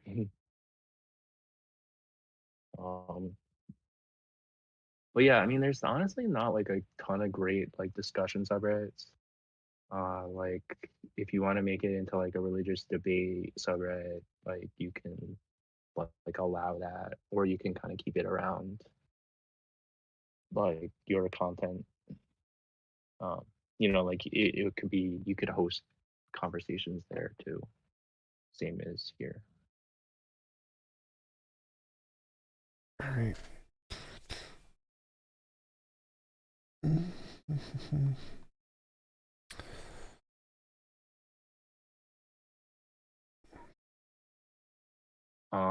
I posted the street epistemology link in general.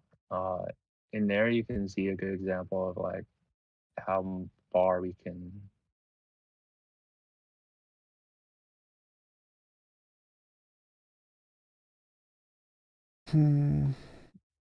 how far we can bring the subreddit.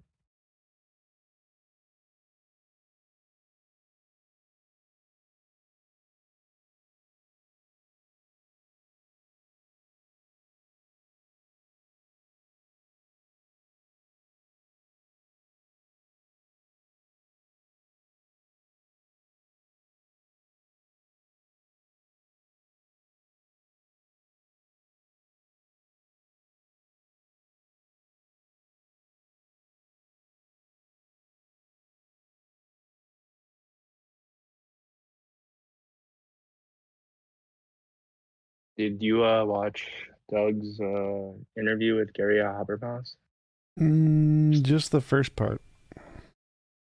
The first part, like the first 30 minutes? I think so.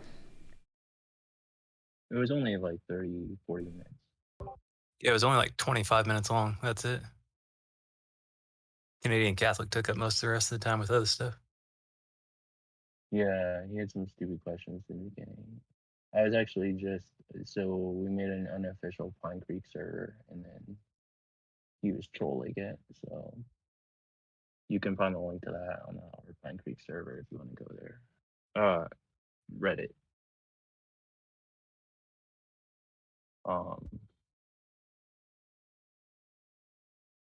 Oh yeah, Reddit is also adding talks, kind of like the Clubhouse feature.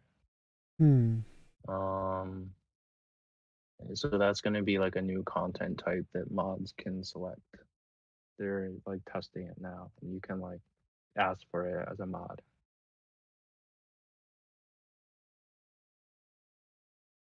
So that would actually be great for random anyone join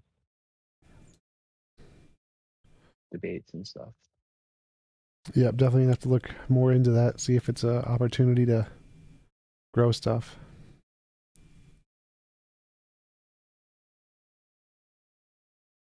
What did you think of the Habermas Pine Creek interview? Me? Yeah, whoever was asking if I saw it. Oh, that was me. Yeah, I mean, honestly, the whole like like I guess the cool thing is we haven't really seen street epistemology like used against an apologist. Like you see it a lot used against kind of like college kids and preachers who are kind of like just yelling, you know. But like, so it was interesting to see Doug try and pry and find issues with his logic. But he was just so flustered, you know. He like it was really hard for him to have for him to Yeah, think in hypotheticals. He just like couldn't go there, and he was just like he'd get bogged down in the specifics and then like explode. And then yeah, Doug would try and calm him down, and then like ask the question in a simpler way, and then he would go ranting off of some little word he heard, and it was like, gosh, like you're just using up so much of the time. that's Hmm. what they almost all do, just bloviate nonstop. Yeah, it was the bloviation alert the whole way. I like Doug got some good points and made some good like digs, I think, but hard to say explain them now. He did definitely show that the Plus, whole minimal. Oh, go the ahead. minimal facts, right? It's like completely arbitrary, right? Like you just Yeah, pick these random 6 facts and say, oh, these are the important ones. But like we could make a brand new religion and say these 6 facts are the Myron flu, and boom, you know, like if you just accept all those, then they're true. Oh, and then Doug brought up a case of like uh, people dying for their beliefs for Myron or whatever, and then like the martyrdom argument was brought up as a new argument from Habermas. So he was like, Doug was like, wait, now you're adding more minimal facts to your first 6 to justify the first 6. So I don't know. I think it's all just post hoc rationalizations. Faith. It's mysterious.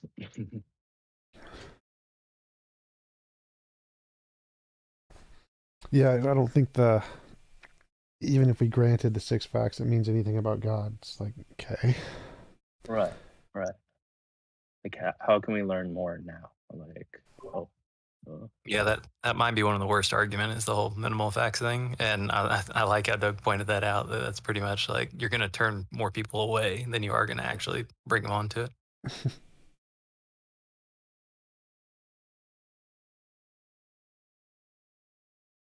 Hey, Tom, did you see the debate between apostate prophet and that one guy Ali Dawa? Ali Dawa. Yeah, Ali Surely you Dawa. saw that one. I You don't had That think one to. was so. funny. The one where he literally said, "I want people killed." You didn't see that? Mm-mm. Oh man, Pretty yeah, much he was every literally. Muslim debate ends You gotta up watch that one, Tom. saying that. Yeah, that's 100% worth it. I mean, How he do just you straight up advocated, "I want to kill people." turn off cameras again? Do you want me to turn it off? Yeah, I don't want no cameras. I got you.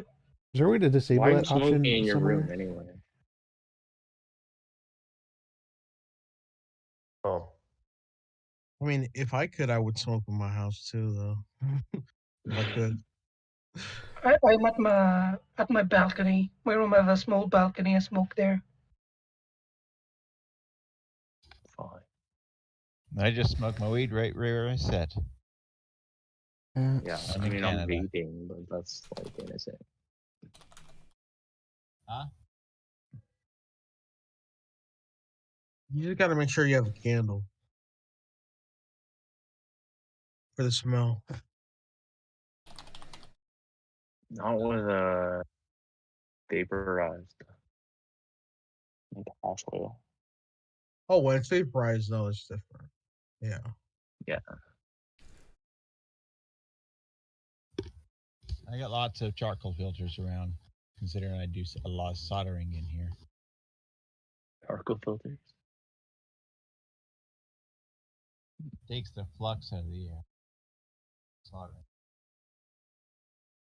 What equipment are you using to get high? I used to be weed. I don't know, but like a bong, pipe. Oh, just a pipe or a bong. More reliable. I want to get like a volcano. I've got a hookah as Wow. well. Get a volcano? that was fun. No, are we supposed to be Yeah. talking about weed in here? You don't? Yeah, maybe we should. 'Cause I don't know if he's live or not. Yeah, it's live. I don't care though. Okay. Hey, Tom, I did it. Now, you can't. No more videos. So All right, thanks. yeah. I thought I had you a debate there, but I looked at my rolls and said, "What's that?" They saw that dishonest. Did one you on make there. that for all channels or just this one? Or like, oh, there's a lounge VC. Should make like Hopefully one just for this work. one.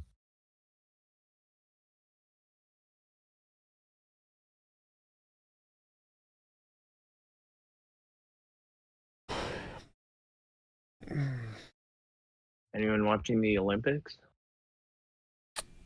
Lame. Fuck no. Here and there when needed.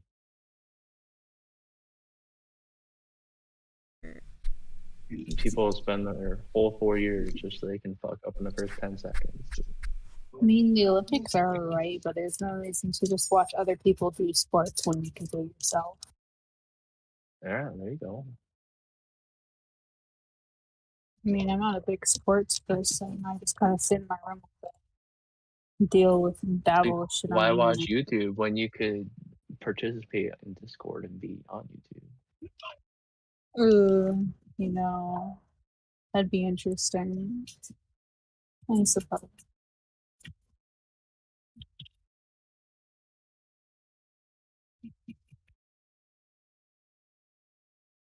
Oh boy, answers in Genesis. Monkey teeth, proof of God's post-flood provision.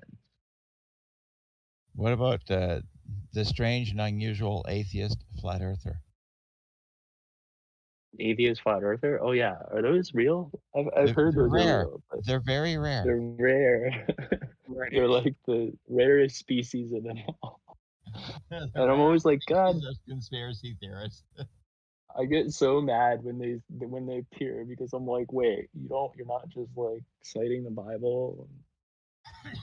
Like, what are you citing? Like, why do you care? Like, there's no post hoc reason to care about this. And then it's just like they hate government. There's other emotional issues usually.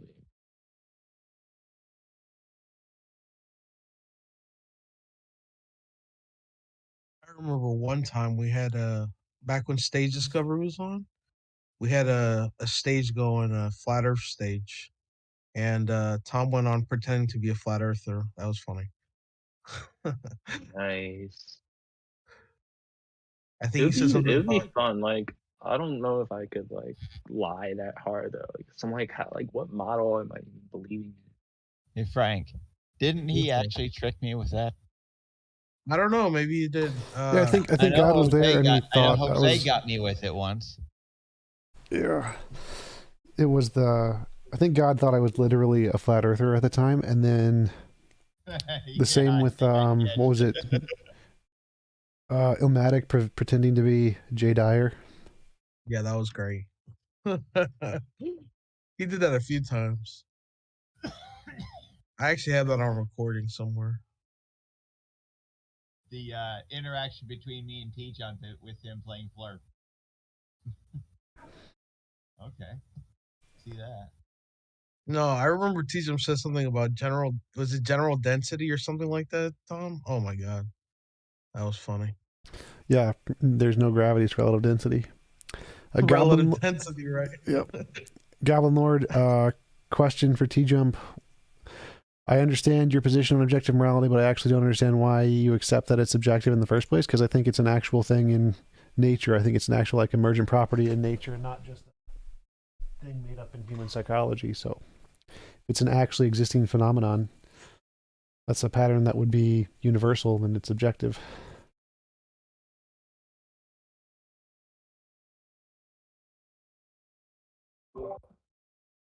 I wanted to ask you, why do you think truth is that which corresponds to reality instead of something else? I don't understand the question because that's just the definition of the word. You mean why don't I use like the coherence theory of truth rather than the correspondence or something? Yeah, there's all kinds of different, versions of truth that you could come up with, but people just define it as that. So why do you think that is what truth is? Just because that's what people say so? Well, they're all just different definitions of truth. The correspondence, Exactly. So why'd you coherence, choose that one? because I think it's right. Or why? That's my question. Because what I mean when I say truth is that which corresponds to reality. Okay, so it's just what you want. Okay. Truth is a property of sentences. It's, does this sentence do something? And the way to express what it does is contingent on the speaker. Like, what do you mean by this sentence? What do you mean when you say true? So when I say true, when I say this sentence is true, I mean this sentence describes something in reality. So truth doesn't like exist in the universe. Truth isn't like an actual property anywhere in the universe. Truth is a property of sentences humans made up. Does this sentence describe reality? So Okay. you can make up a different definition of truth if you want and say, I think that truth describes something else. But I mean, like, it's not what I mean by the word. Right. And so you wouldn't be able to tell that person they're wrong when they say the truth is this other thing. You just have to say, well, that's just not what I mean by it, right? Right. Because, yeah, truth is Okay. property of sentences. If they said something about reality, I could say they're wrong, but truth isn't. Exactly. It's not an objective thing that's actually like out there that can be found. It's actually just what we create, right? Yeah, truth is just a word we use to describe whether or not sentences just do something. The sentence accomplishes this goal. That's how I see it too. I don't think there's any like actual truth out there. I think it's just our made up construct. Truth is in the table. The table is true. Like, what? Damn the right. table can't be true. That doesn't make any sense. The sentence that describes the table is true. The table can't be true.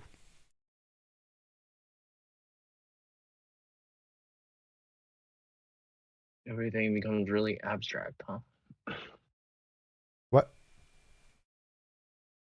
Like you can turn every word down into a very abstract thing where it like loses its meaning.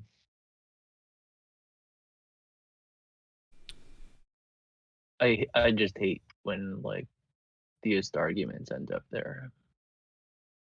Well, that's true. Yeah.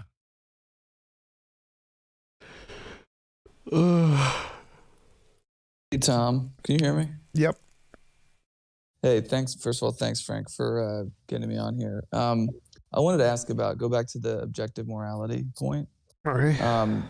Because so I would agree that you just said a minute ago that there's a pattern that's objective. You can see it, right? It's, let's say you one example of people always give is killing babies is wrong. Yes. And like that's something that, basically universally everybody would agree upon. But the root of it is people's feeling about it. That everybody feels that it's wrong. And I think you've said things like that before. So well, that's just the phenomenon. I think that the root of it is actually a thing that exists in the universe. It's not just people's feelings. Well, so why do you think that? Because I think it's going to be a consistent pattern in the universe everywhere, no matter what. It's independent of all human life. All life on Earth, it's still going to be there. Why do you think that? I think it's an objective thing that is a pattern, that is an emergent phenomenon that exists in all life everywhere in the universe. Well, okay, so all life everywhere in the universe? Yeah. What would you say to like the lions that eat the babies of they don't have the intellectual capacity to have understood it yet, so they need more intellectual development and then they'll be able to understand it.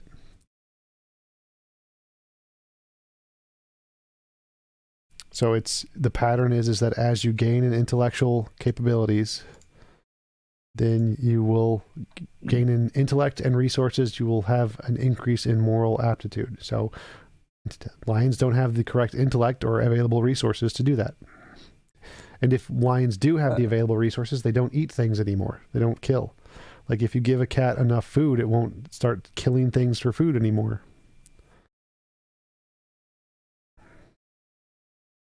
I don't think that's not true. If you give cat plenty of food, it'll still like kill the bird when it has a chance. Not for food. Yeah, he's right. Yeah, you said not for food. Yeah, you're right.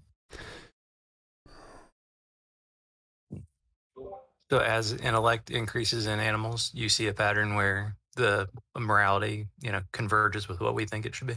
Yes. So the more intelligent the animal, the more moral they seem to be, or more aptitude for morality they seem to have. That's what I noticed too.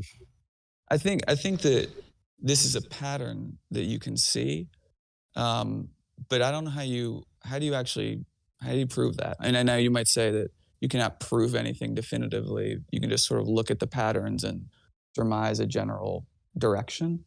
But I think the problem that I have with when you say that that's objective is, and then you even go as far as to say things like it's, a law of physics, the same way you could, measure the weight of something. I think it's just not as clear as that. I don't think you can prove it as definitively as that. You can sort of say, I noticed this. Yet, and I we have can't do it yet. a general sense that it's going in that direction, but it's not as like, it's not as objective as like weighing the weight of a, tire or something. Right. So what I say is that in the future, we will hypothetically be able to discover this field, and we will be able to prove it in the future. Not that we can do it now. So it's really just, it's a kind of a conjecture that it's a objective. hypothesis. Like you're saying, it's a hypothesis that in the future we may be able to. Yes, it's a hypothesis to explain the data that makes testable predictions, which might be confirmed in future. Yes. Okay, but it's not yet. Right. If it was already, I'd have a Nobel Prize. So obviously not yet. Right.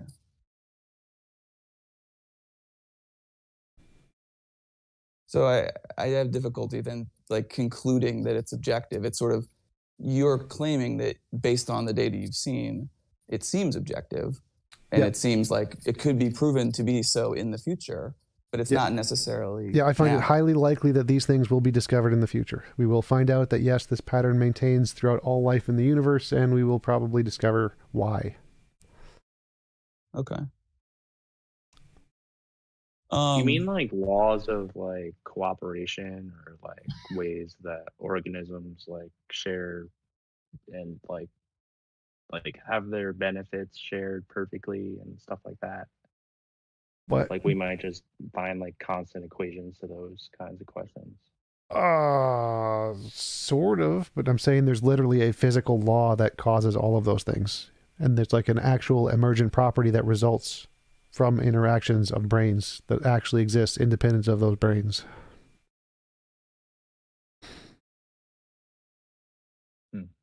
But again, there's not good evidence of that. It's a hypothesis. I already said that. If I had proven it, I'd have a Nobel Prize. If there was any like really strong evidence, I'd have a Nobel Prize. Right. So I guess my problem is that you're claiming that this is kind of true, or you go on and claim that you believe that objective morality is I believe true, it because it's highly but you don't likely. have It good seems evidence very for it. highly likely this will happen. Okay. Now, could I ask too? I'm sorry, I don't mean to dominate the conversation. I've just been That's fine. listening to a lot of your stuff, and I think it's really interesting. So, how do you deal with in your model moral ambiguity? Because what I mean by that is, and you could educate me on this, but like things like a trolley problem, where let's say you have, pick your favorite one, and you were to ask 100 people, it's not like 100 people are going to give different answers, because there's a gray area based on what you feel about the situation. And for me, that would be evidence, or that would be explained by morality ultimately being subjective to the person who is making the moral judgment. Because I think it's subjective. So how do you explain multiple people having different answers to that? Or you could also talk about different cultures having, different attitudes about different ethical, what's ethical in one culture is not the same as in a different culture. How does that shake out to be then objective across everybody? The same reason that if you show people an optical illusion, they'll see a white dress and a white and gold dress instead of a black and blue dress. People's subjective interpretations don't affect the objectivity of things. The fact that they see things differently doesn't mean it's not objective. So that's irrelevant, really. Like, the white and gold versus black and blue dress thing? Mm-hmm. So it's the same thing. The fact that people see morality differently doesn't mean there isn't an objective morality. My evidence for the objective morality is that there is a consistent pattern throughout all of life and human cultures over time. The fact that some people haven't been affected by that in the same way others have doesn't make a difference. So I would say I agree with you. Two people see an optical illusion, or they look at the dress thing and they see it differently.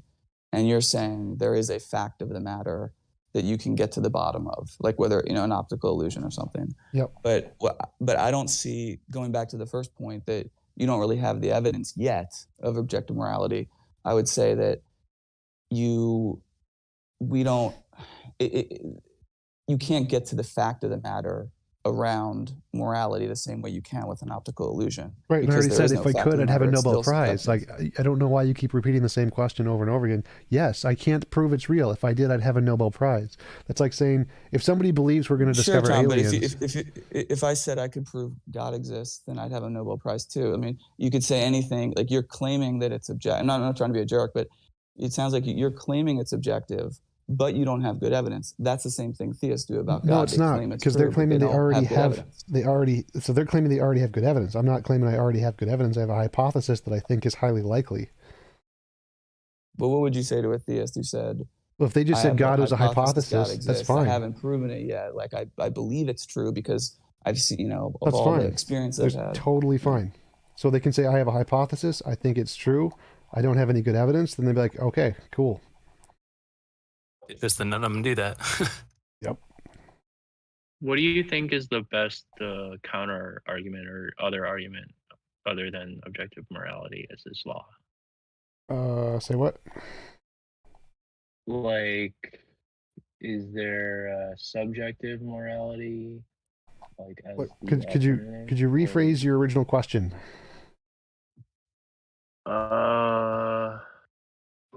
Are you asking what the second best thing would be if it wasn't objective morality? Right. Like, if that wasn't the answer. Oh yeah, evolution is the one that's would... the most supported right now. Evolutionary based morality. Okay, cool. Do you think that moral intuition and moral progress and being able to solve moral problems, those are all weak evidence, not strong apparently? Well, they're the phenomenon, so they're like the things we're trying to explain. So they themselves wouldn't necessarily be evidence, they're just the phenomenon we're trying to explain. Gotcha. And does evolution basically like find or like be guided kind of by this physical law of morality, of the objective morality? What? Like the current view is just evolution happened and people are moral for reasons basically, but what am I saying? That instead of just evolution, it's like evolution like worked along these formulas that we can like objectively verify. What? Like the evolution of a population in a species changes over time, right? Sure. Maybe the ways that the members of the group, they like share food or they share labor in some kind of fractal way. Like fractals pop up a lot in evolution, and then like people are like, oh, that means there's like some math law of God giver thing out there, right? It would be kind of like that, but instead of fractals, we're getting these objective laws of morality. Sort of, yeah. I think I see what you're saying, that some people find a connection in mathematical similarities and infer a mind from that. And so if we infer pattern similarities in morality, we can infer some kind of objective thing from that, I guess. Yes. It doesn't even have to be like a mind guiding. Right. I didn't mean to imply it was a mind. Finds this algorithm, right? Where like populations kind of thrive under these inputs, and then like, so it's like a law of physics kind of. Populations hit that, right? But like, because laws of physics are mathematical regularities in the universe. So if we see a mathematical regularity in the nature of social animals, that's kind of like a mathematical regularity in the law of physics. Yeah, and like the evolutionary ecologists and stuff, they like actually crunch all these numbers and figure out the averages, and then they can talk about it like as measurements. Pretty cool. Yeah, sure. Yeah, I think you're kind of right. I think like the challenge though is that like evolution will have to figure out like how those like algorithms kind of came across or just got selected over all the other ones, which I guess is kind of accomplishable if you like have bacteria kind of follow the algorithm you end up finding.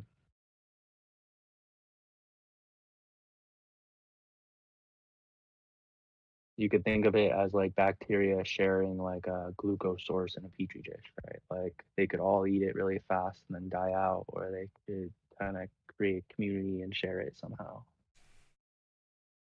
Yeah, I think so.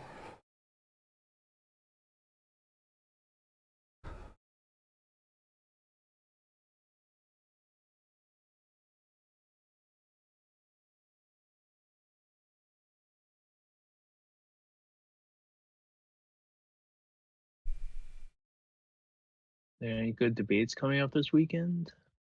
This weekend, I don't think I have anything Friday until tomorrow, right? Monday.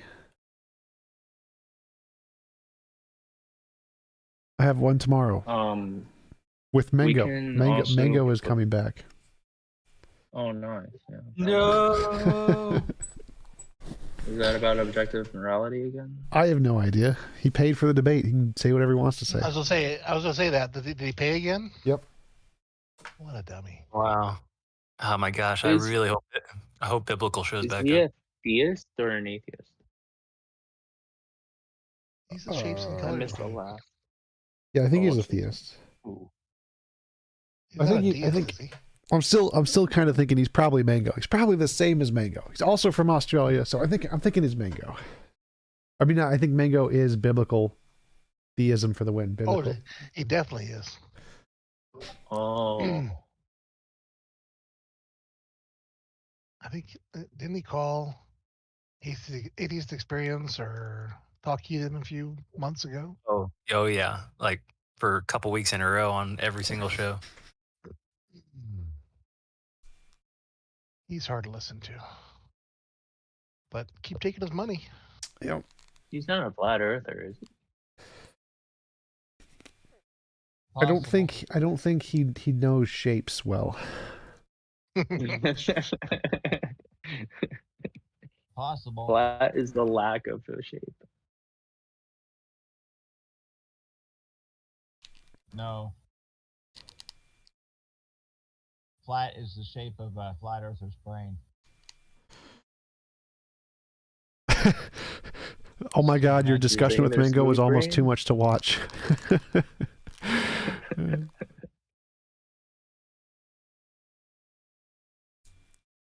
Isn't Mango the guy from Blazing Saddles? I don't know. Mongo. Mongo like candy. Matt C. Speaking of Matt Dillahunty, would you debate him on recent comments about you? Sure, I do. I think I would like to do a debate with Matt on can you disagree with leftist topics without being bigoted. I think that's one I'm really interested in doing. No. It's impossible. It's impossible. That's what most of them say. They just define. If you disagree, I define you as bigoted. Like, what? You can't do that. Exactly right. Yep. You nailed it. I'm gonna have dinner. TJump, I'll let you know if your subreddit, the old one, gets cleared up. Awesome. Cool. Thanks. Otherwise, we'll use this one. Yeah. Everyone, make a Reddit account, subscribe to it. You can post links, text posts, write articles. Just like a public database, basically, about whatever topic you want. Kind of like Discord is now. Like, basically, yeah. Like you can maybe take your favorite TJump video, or debate, and then post that on the subreddit, and then like say, "This is clearly the best. Change my mind." Stuff like that makes really good content.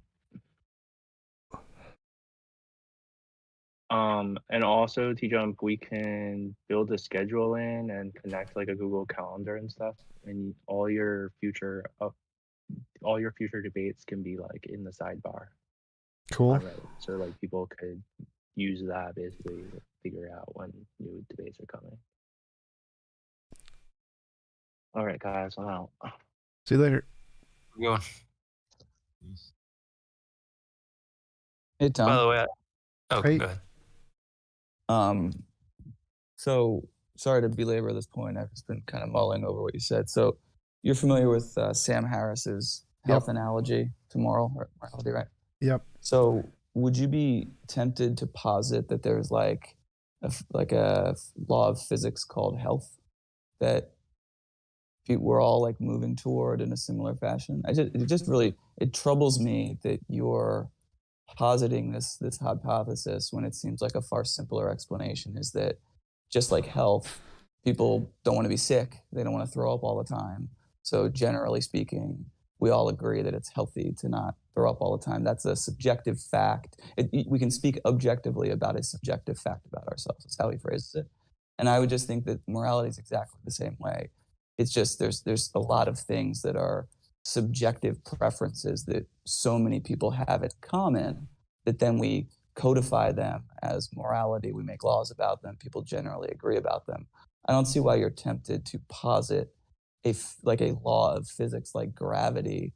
Would you be tempted to posit something like that about health in the same way or any other kind of similar analogous topic? Health, no, because health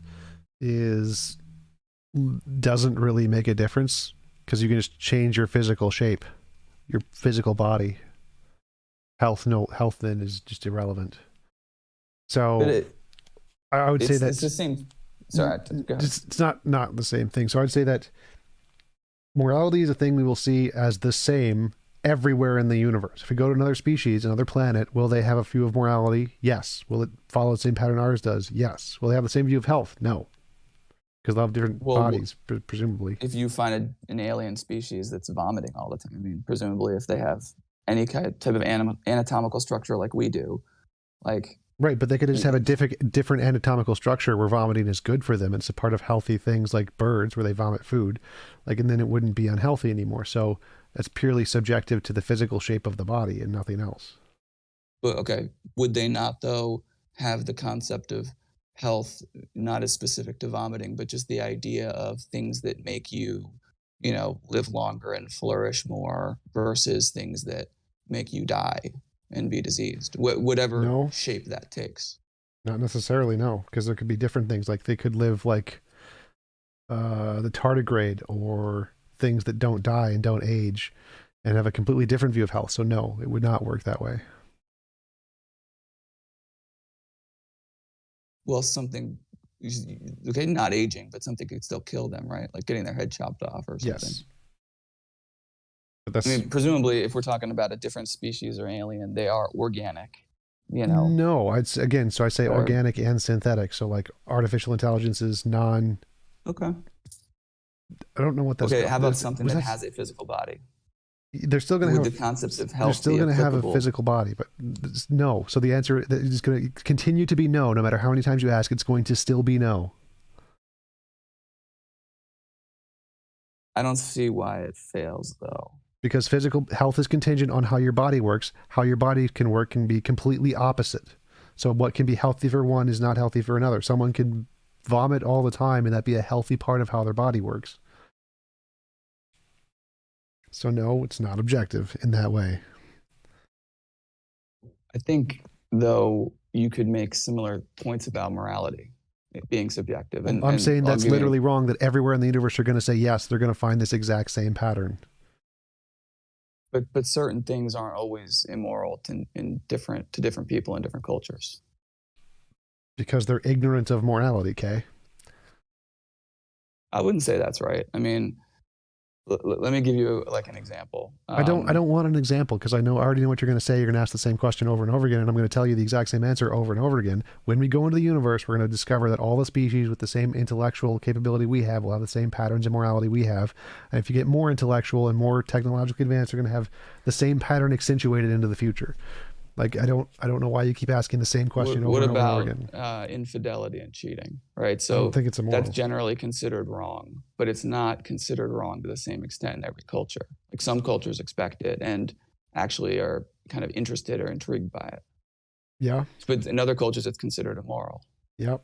And so that would be to me an example, or I already answered that. That's the same as the subjective. white gold dress and the black blue dress. The fact that people interpret things differently is irrelevant. So you would claim there is an actual true fact of the matter. Yes. Whether cheating is immoral or not. It is not immoral. It's not. No.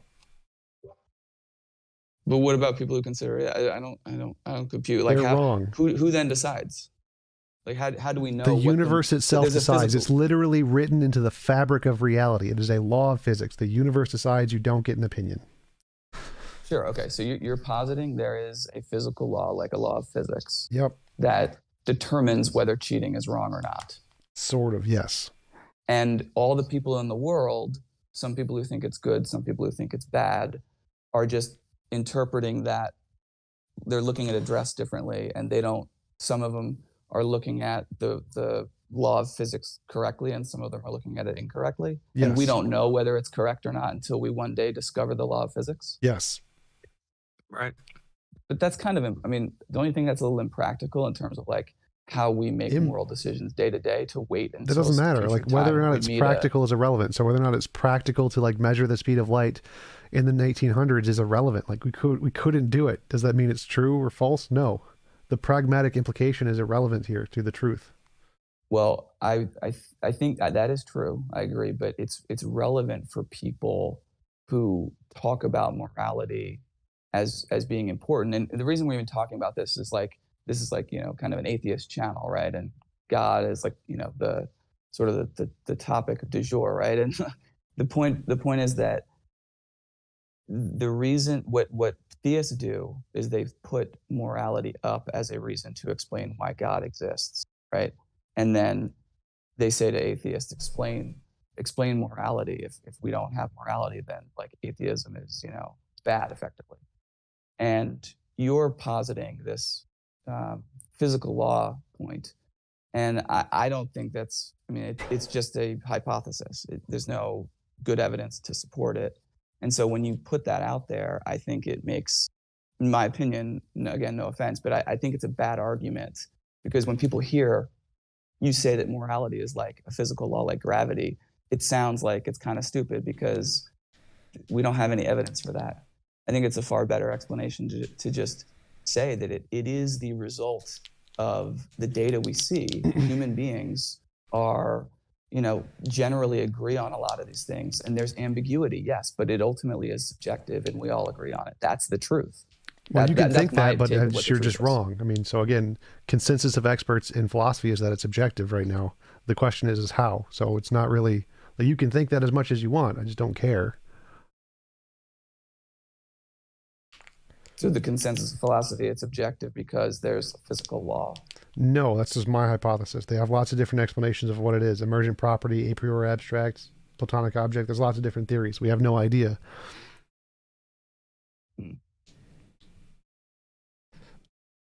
I think it's going to be a physical law kind of a thing.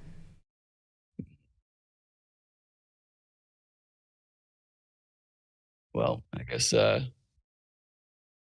disagree.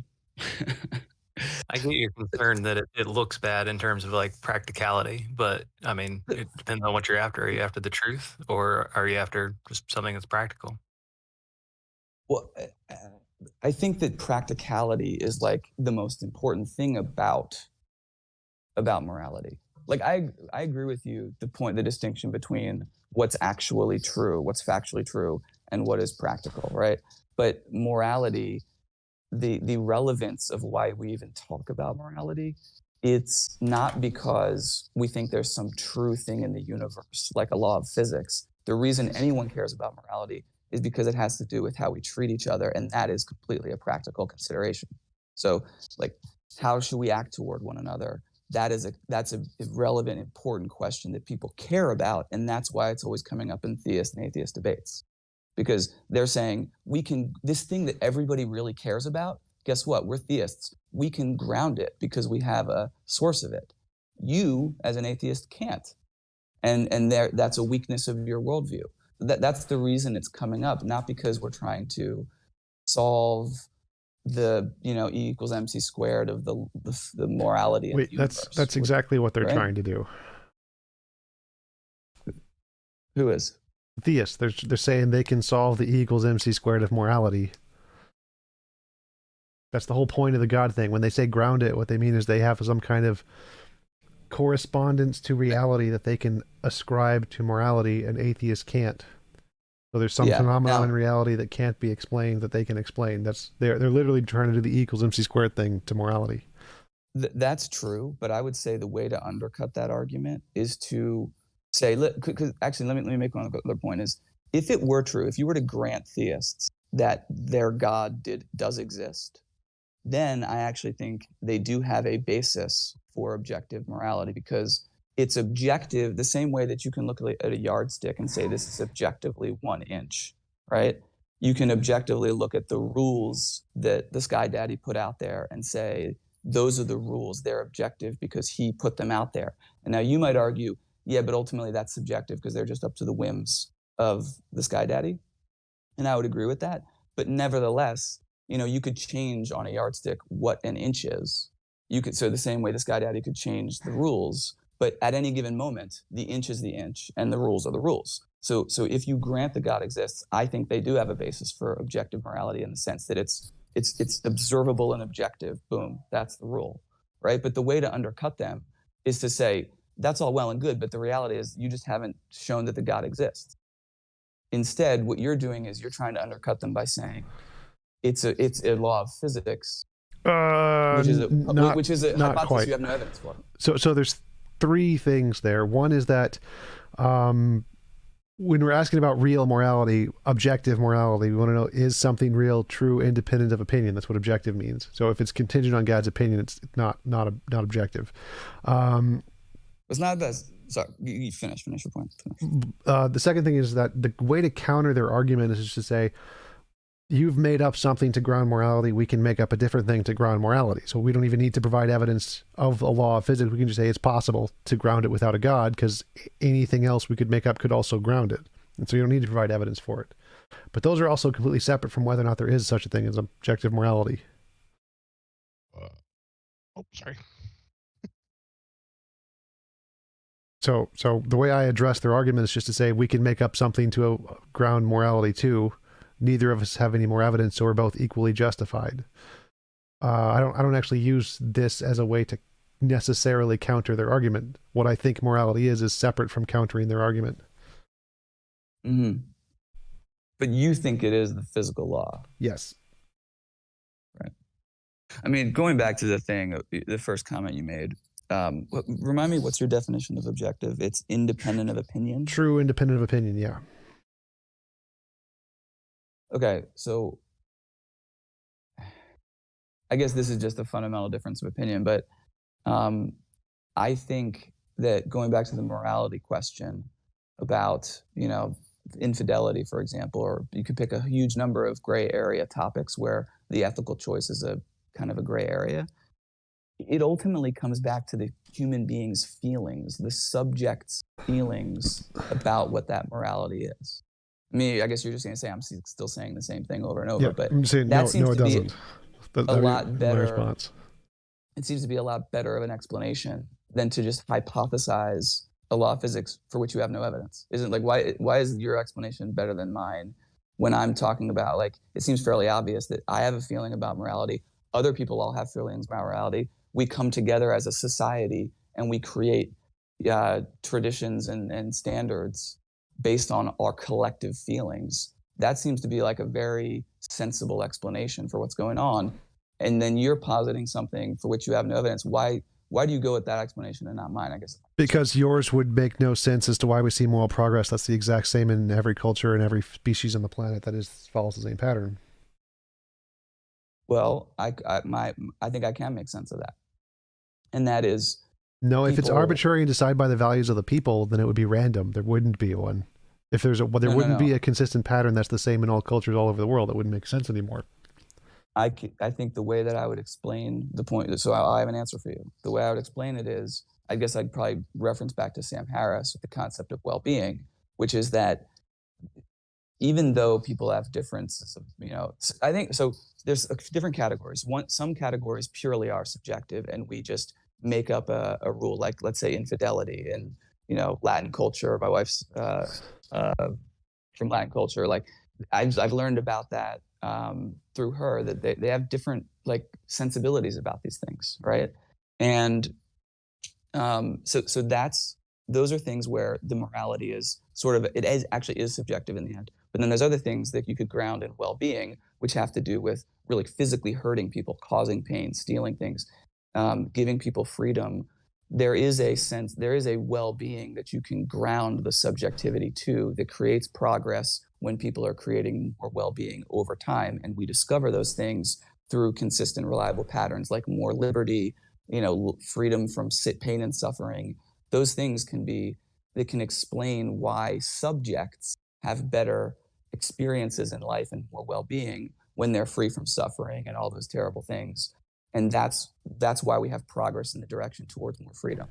Okay, so that didn't make any sense. What's wrong with that explanation? Well, it doesn't make any sense. Like, well-being is just another word for the same thing we're already talking about, and you're just granting that there's some objective features or something. Like, seems to go counter against your argument, but again, it didn't make any sense. So you're trying to explain, why is there moral progress that is the same across all species and all cultures everywhere in the world? Because well-being is a thing. That doesn't quite answer the question. Well, it would say that the answer is people have common experiences, right? Like they let's take slavery as an example. There was a time when, the most powerful people could enslave other people. And then over time, we realized like that's a bad thing because I wouldn't want to be enslaved. We have, as a society, we progress because we have, a more comprehensive understanding of morality. And that is the well-being. Like that seems perfectly reasonable to me. Maybe I didn't articulate it very well, but it's... Why do all societies follow the exact same pattern? Why do we all value the same things, independent of culture and values? You can't say culture and values because it's independent of culture and values. Well, why do we see these patterns in animals that have no human culture and values? Because it's something like, the painfulness of pain. Like, why do we move towards not inflicting pain on each other? That's in the moral bucket. It's because we don't like pain. It's common across all species of animals and people. You're talking about moral intuition and moral progress, right? I'm explaining why there's moral without the need for there to be a physical law for it. And I think it's kind of common sense, or maybe I'm doing a poor job explaining it, but like if you say, I don't want to be hurt, I don't want to feel physical pain. And so societies over time gradually start to realize, they start to get the joke that if I'm not inflicting pain on other people and we have general order where people aren't inflicting pain on each other, then I'm less likely to have it and we'll all get along better. So that is the direction of all societies, because they all get the joke that if we're not hurting each other, that means I'm going to have less pain. That's better for me. So let's all collaborate here. And that's just that's the direction of everybody. I don't see why does that require, a law of physics. Because it seems obvious. Empathy is only a thing that evolved more recently, and it's not. Morality exists in things with no empathy, so it can't be based on empathy. Morality exists in things with no empathy. Like, can you give me like animals? You mean or something? Yep, like animals, and in my hypothesis, AI will probably have it too. So yes, it will not only exist in empathy things, and we see moral progress in things that have no empathy. I would say, first of all, I guess it depends on which animals, but you could probably explain that through evolution and social species. And also, some people would argue that some animals probably do have empathy. Like, well, lots of animals do have empathy, but not all of them. And morality exists in things that don't. Sure. So give me an example, just because I just can't think of any. What's an example? Smaller insects that exhibit moral things and helping. Right. So like bees, they collaborate. They have their roles. They have their right? They have like a society that has rules and laws of behavior, and ants and all this. I would say that is a product purely of evolution, where you have, when ants are collaborating together, they're able to propagate their DNA more. So that explains why they collaborate the way they do. And it looks like we interpret it as morals, but it's really just the logical, common sense conclusion of what they need to survive if they're collaborating in a better fashion. Okay, and yeah, you're just obviously wrong. Like, this is going to happen. We're going to discover other species and other things, and they will have morality. So your model is provably wrong. We're going to discover morality in things that aren't evolutionary, so it's going to be provably have nothing to do with evolution. Like, this is not even hard. What? You're saying you just said I'm obviously wrong, but yes, you also said that we're going to prove. So you're saying I'm obviously wrong for something that hasn't been proven yet. Like if you did prove it, then I'd be obviously wrong. But it hasn't been proven. It's just a hypothesis. No. What you're saying is obviously wrong. Like, no one agrees with what you just said, so that doesn't work. The models in morality in what? There's people who agree with him. No, like in academia, I'm saying. Like in academia, his model doesn't work that way. Can I probe you there? Because that's not the point now, is it? You said no one agrees with him. There are people. I'm gonna kick you if you're that pedantic. I'm just gonna kick you. Obviously, I didn't mean literally no one. That's just stupid. Don't waste my time on pedantic garbage. I agree. The point here is that it seems obvious, seems highly likely we will discover other species. They will still have a model of morality. Any kind of interaction will build a model of morality. It doesn't require evolution. It just doesn't make any sense what you're saying. Like, I don't. Okay. It's just a stupid thing to say. Like, there's a reason the consensus is yes, we're going to find these patterns in everything. It's not just going to be in humans. It's not just evolutionary. We're going to find these same patterns. This pattern is more than just a product of evolution. So you're saying, and you could be very well right, I just don't know. You're saying that the consensus view in academia is the reason that ants behave the way they do to each other is because they have a moral system. No, that is somehow. Because you just said what I said was obviously wrong. I said that their interactions are a product of evolution. It's not a product of like a hypothetical law of physics. It's the result of them evolving to help each other. You said that's obviously wrong. Nobody agrees with that. Wasn't what I was responding to. So I'm just. What do they say? As I said before, the consensus in academia is morality is an objective thing. There is a right and wrong answer here. That's the position. How do they explain the ant morality? How do they explain the ant's morality? Like, I don't know. I was saying now I explain it. I think that the fact that we see these patterns in all different species is a result of the pattern being a thing, an actual emergent phenomenon that exists. This is not hard. There's nothing hard about this. No, I'm following you, but we came down this path because you said that it's going to exist across all cultures, all species, right? And then you said including species. I'm tired of answering the same question over and fucking over again. Okay. Well, all right. I mean, thank you for the super chat, Matt C.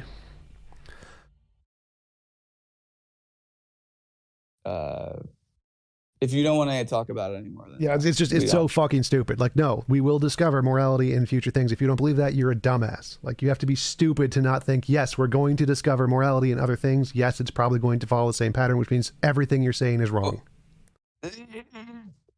Tom, you're a very smart guy, and you're saying that I'm a dumbass because we're probably going to discover something? Yes. But, I mean, come on. That's you're saying we're Will we discover other life forms? Hypothetically, will they have morality? Yes. Okay, problem solved. Like, do you think they will not have morality? Will other species on other planets, will they not have morality? I think they will. Will it follow the exact same patterns ours does? To the extent, yeah, I mean, it'll probably follow patterns. Yeah, because there's objective things like health, that they will always follow these objective patterns, and it will be the same across all conscious agents in the universe, won't it? But that doesn't show that there's like there's like a law of physics. There's something there. There's something that causes certain consciousnesses to form a certain set of desires that correspond to some set of values. Yes? And it's not always health. People don't give a shit about health. People sometimes choose to suicide. That's perfectly fine. And we understand that if someone wants to die, they're morally allowed to die. So morality can go against health. Perfectly fine. And this will be the same. everywhere in the universe.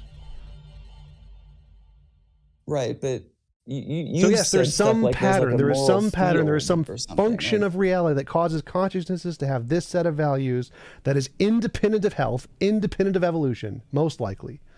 This is not hard. This is very, very simple. Very, very simple stuff. Will this happen? Yes. Is a universe better without rape? Yes. This is not hard to say. No, I get that, but again, I don't want to talk about this anymore. So fucking dumb. Too many times, the few things that piss me off, repeating the same answer over and over again. Yeah, well, I mean, I don't think you've done a particularly good job of it, but that's up to Yeah, I've done a great job. You just keep asking the same question. No, but your explanation for it is that there's a law of science. Stop. Which is holy shit. Just fucking stop. It's based on the. Just stop or I'm going to kick you. Last warning. Shut the fuck up. So tired of answering the same question over and over again. Holy shit. Is there evidence for it? No, we don't need to. I think it's highly likely. If you disagree, okay, be a dumbass. I don't care. All right. Well, I appreciate the conversation, Tom. Thank you. Yep.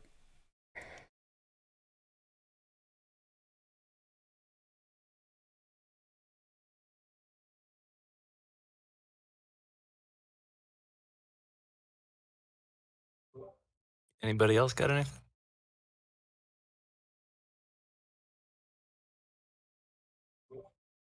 What did you think of your debate today? The Dan, I think was his name.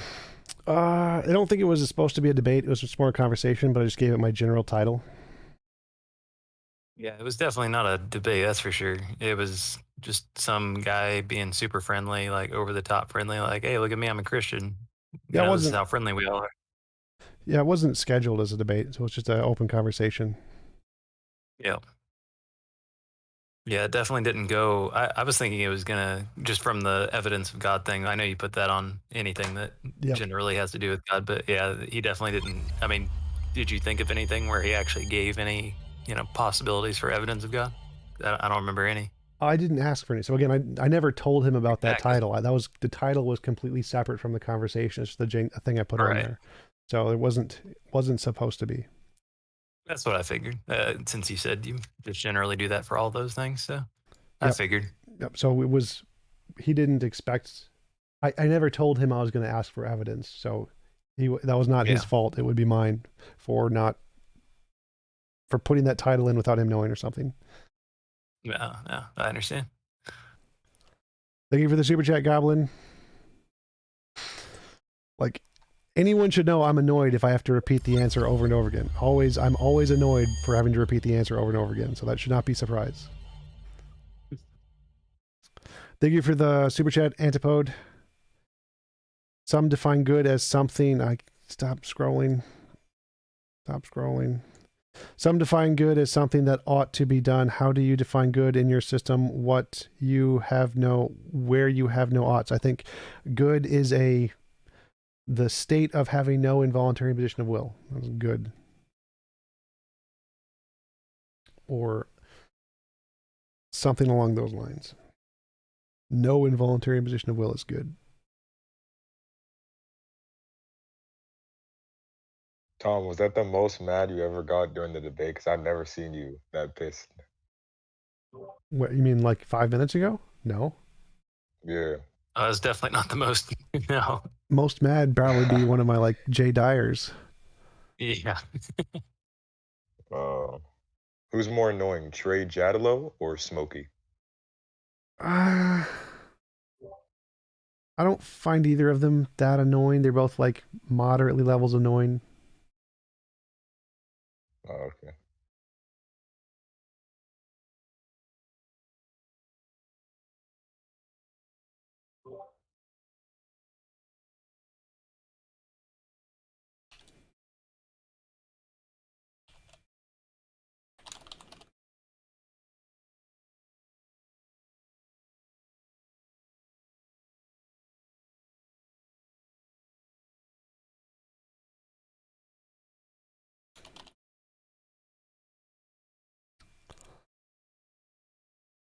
Anybody else got any questions? I'm probably going to get dinner soon. Just a random thing. I definitely think you're heading in the right direction with doing more debates more often and kind of keeping them more regular, and having the after shows and stuff like that. I think it's definitely helping. I like it a lot. Thanks. Yeah, I hope so. It definitely seems to keep more viewers than just doing like a Q&A separate or something. Yeah. Yep. And Poe, thank you for the super chat. What would you say that justified immoral acts are good? Sort of, because they minimize the involuntary imposition of will. So they're the least involuntary imposition of will you can do. So good in a general sense, sure. I guess that fits. I guess that's a good way to define good, as getting the closest to the best of all possible worlds you can. Good is like a pragmatic definition, sure.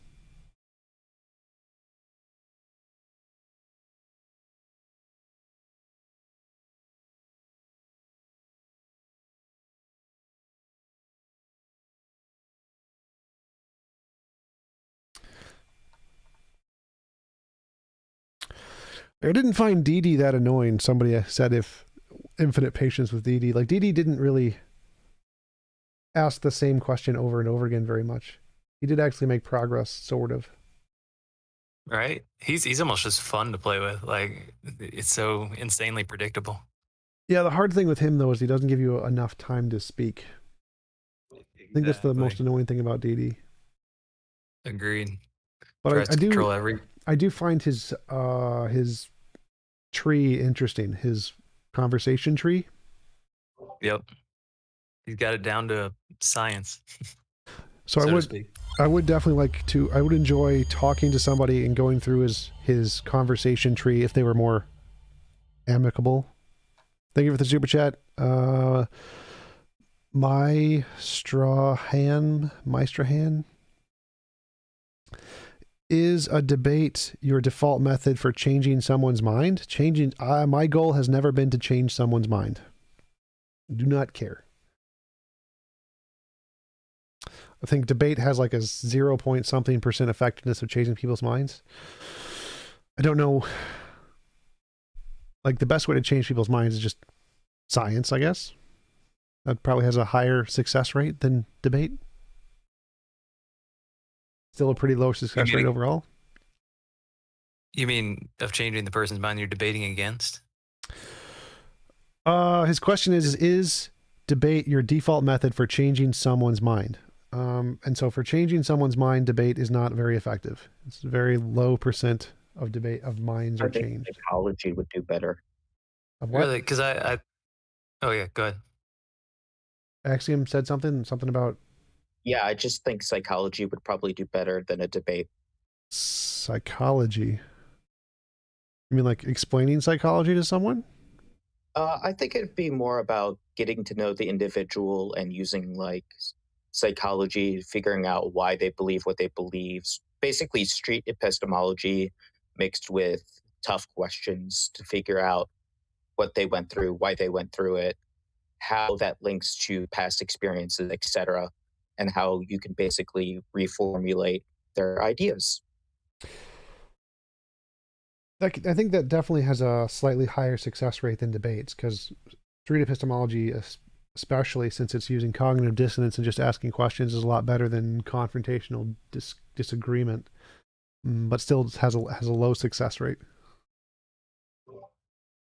I was going to say for the debate part that, yeah, I definitely agree that it doesn't hardly ever change that other interlocutor's mind. But whenever you look at the intelligence squared debates that they do, where they, take polls of the before and after, I mean, they change hundreds of people's minds at a time when they go into those things. Maybe, but I think they're told, like, when you're into those things, judge it based off of the quality of the debate, not necessarily like. I don't know if those are effective transitions of beliefs. I don't know if those people continue to change their belief and permanently, like, oh, I'm going to go advocate for this new topic. Right. Or if it's just something like. It definitely takes more than one conversation. Yeah. So I think that might be more of a show kind of a thing where they allow people in the audience who are just open to listen and stuff, and they're not like that community is more open to listening to arguments in general than like the average people. True. Yeah, it's not a very good sample. Yeah. I agree. Like, what do you think would change the mind of your average American on any topic? I'd say, yeah, I actually think that, the whole concept of using their mind against their own mind is probably the most effective way to do it. Yep. It's a very interesting topic because I studied a bit about it. It's a very interesting way to go about it. It's very in-depth. Beetlebomb, T-Jump, who are you wishing to debate the most right now? William Lane Craig, maybe? I mean, I'd like to debate William Lane Craig, Frank Turret, guys. Happy DA. Thank you for the super chat. Hey, guy, hoping all is well, my man. I got a message saying you should be receiving the. Oh yes, I got the teeth whitening stuff. Thank you, appreciate it for sure. I got it today. Yep, thank you.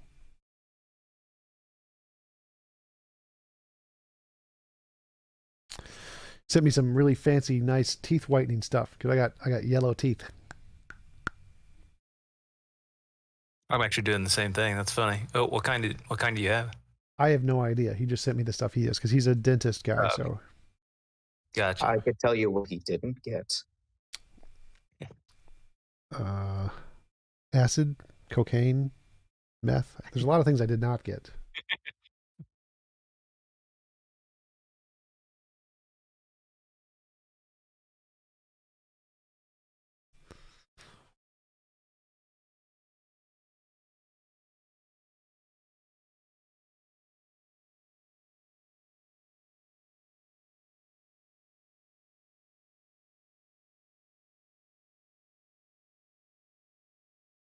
Do you think religion in general, overall, if like you were to split, try to figure out what the split is, would you say religion is more or less harmful for humanity right now, as of just today, not of the past?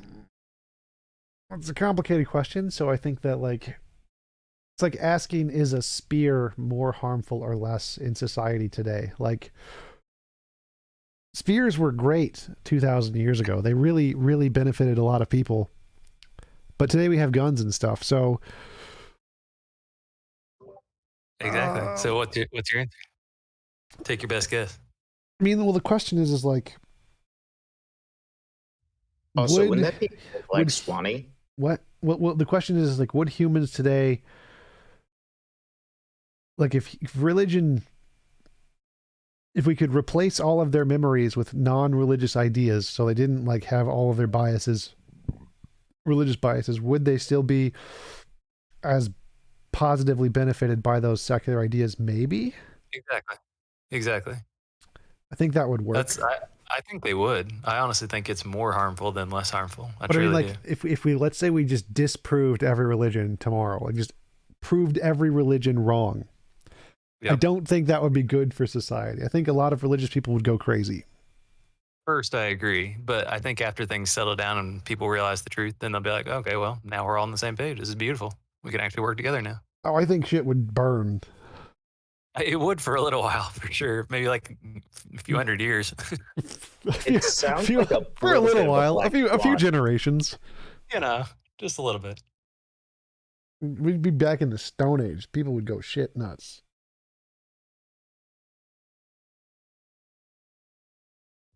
I definitely don't think it's every single religion that is the problem. There is atheistic religions. Yeah, there's definitely some that are more harmful than others. That's for sure.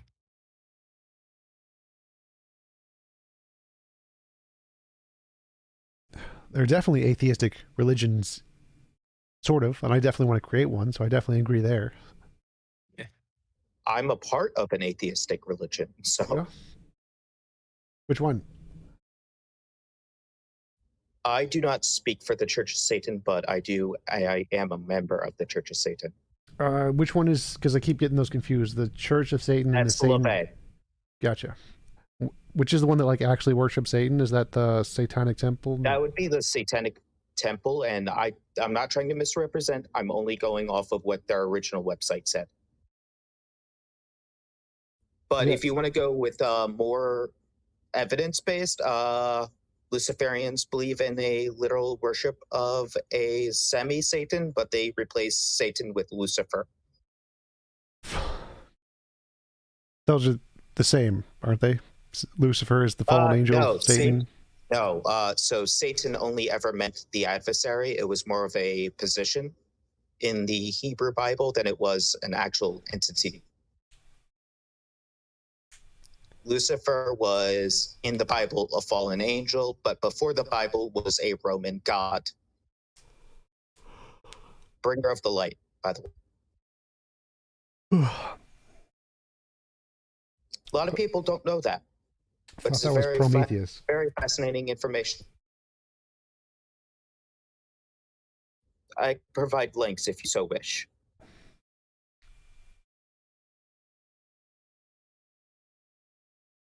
But I think a lot of people who worship Satan would, like a personification of Satan, would probably be more along the pagan areas. Some of the pagans believe in a literal worship of Satan.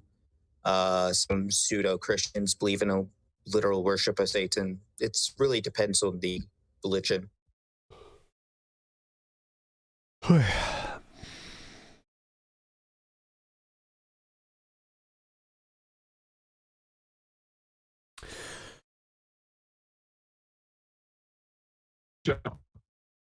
What? You broke up. The story about it is conducted by Justin Barrett in Oxford. Justin Barrett? What about Justin Barrett? Is that the Got Questions guy? He conducted a study, I think, and they concluded that 1.9 million people are that are randomly selected around the world. They're predisposed to believe in a god. Like, I don't know, like the details, but I came across with these arguments when I was debating with a theist. Yes, I do recall that. That sounds very familiar.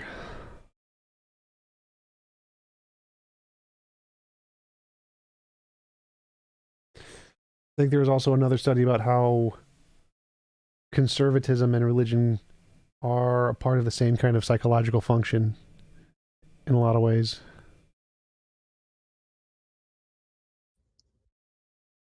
There's a very interesting book about the similarities between the two.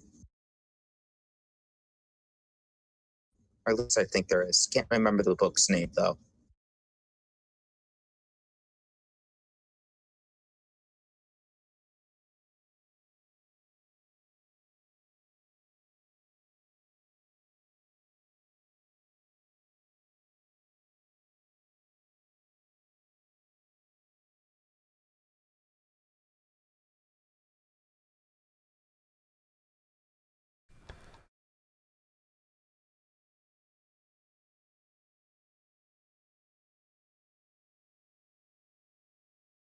All right, guys, I'm going to get off, get some food. Thanks for showing up. Thanks for watching and showing the after show. Appreciate the super chats. And I'll see you tomorrow for mango tea. Exciting. Have a good one.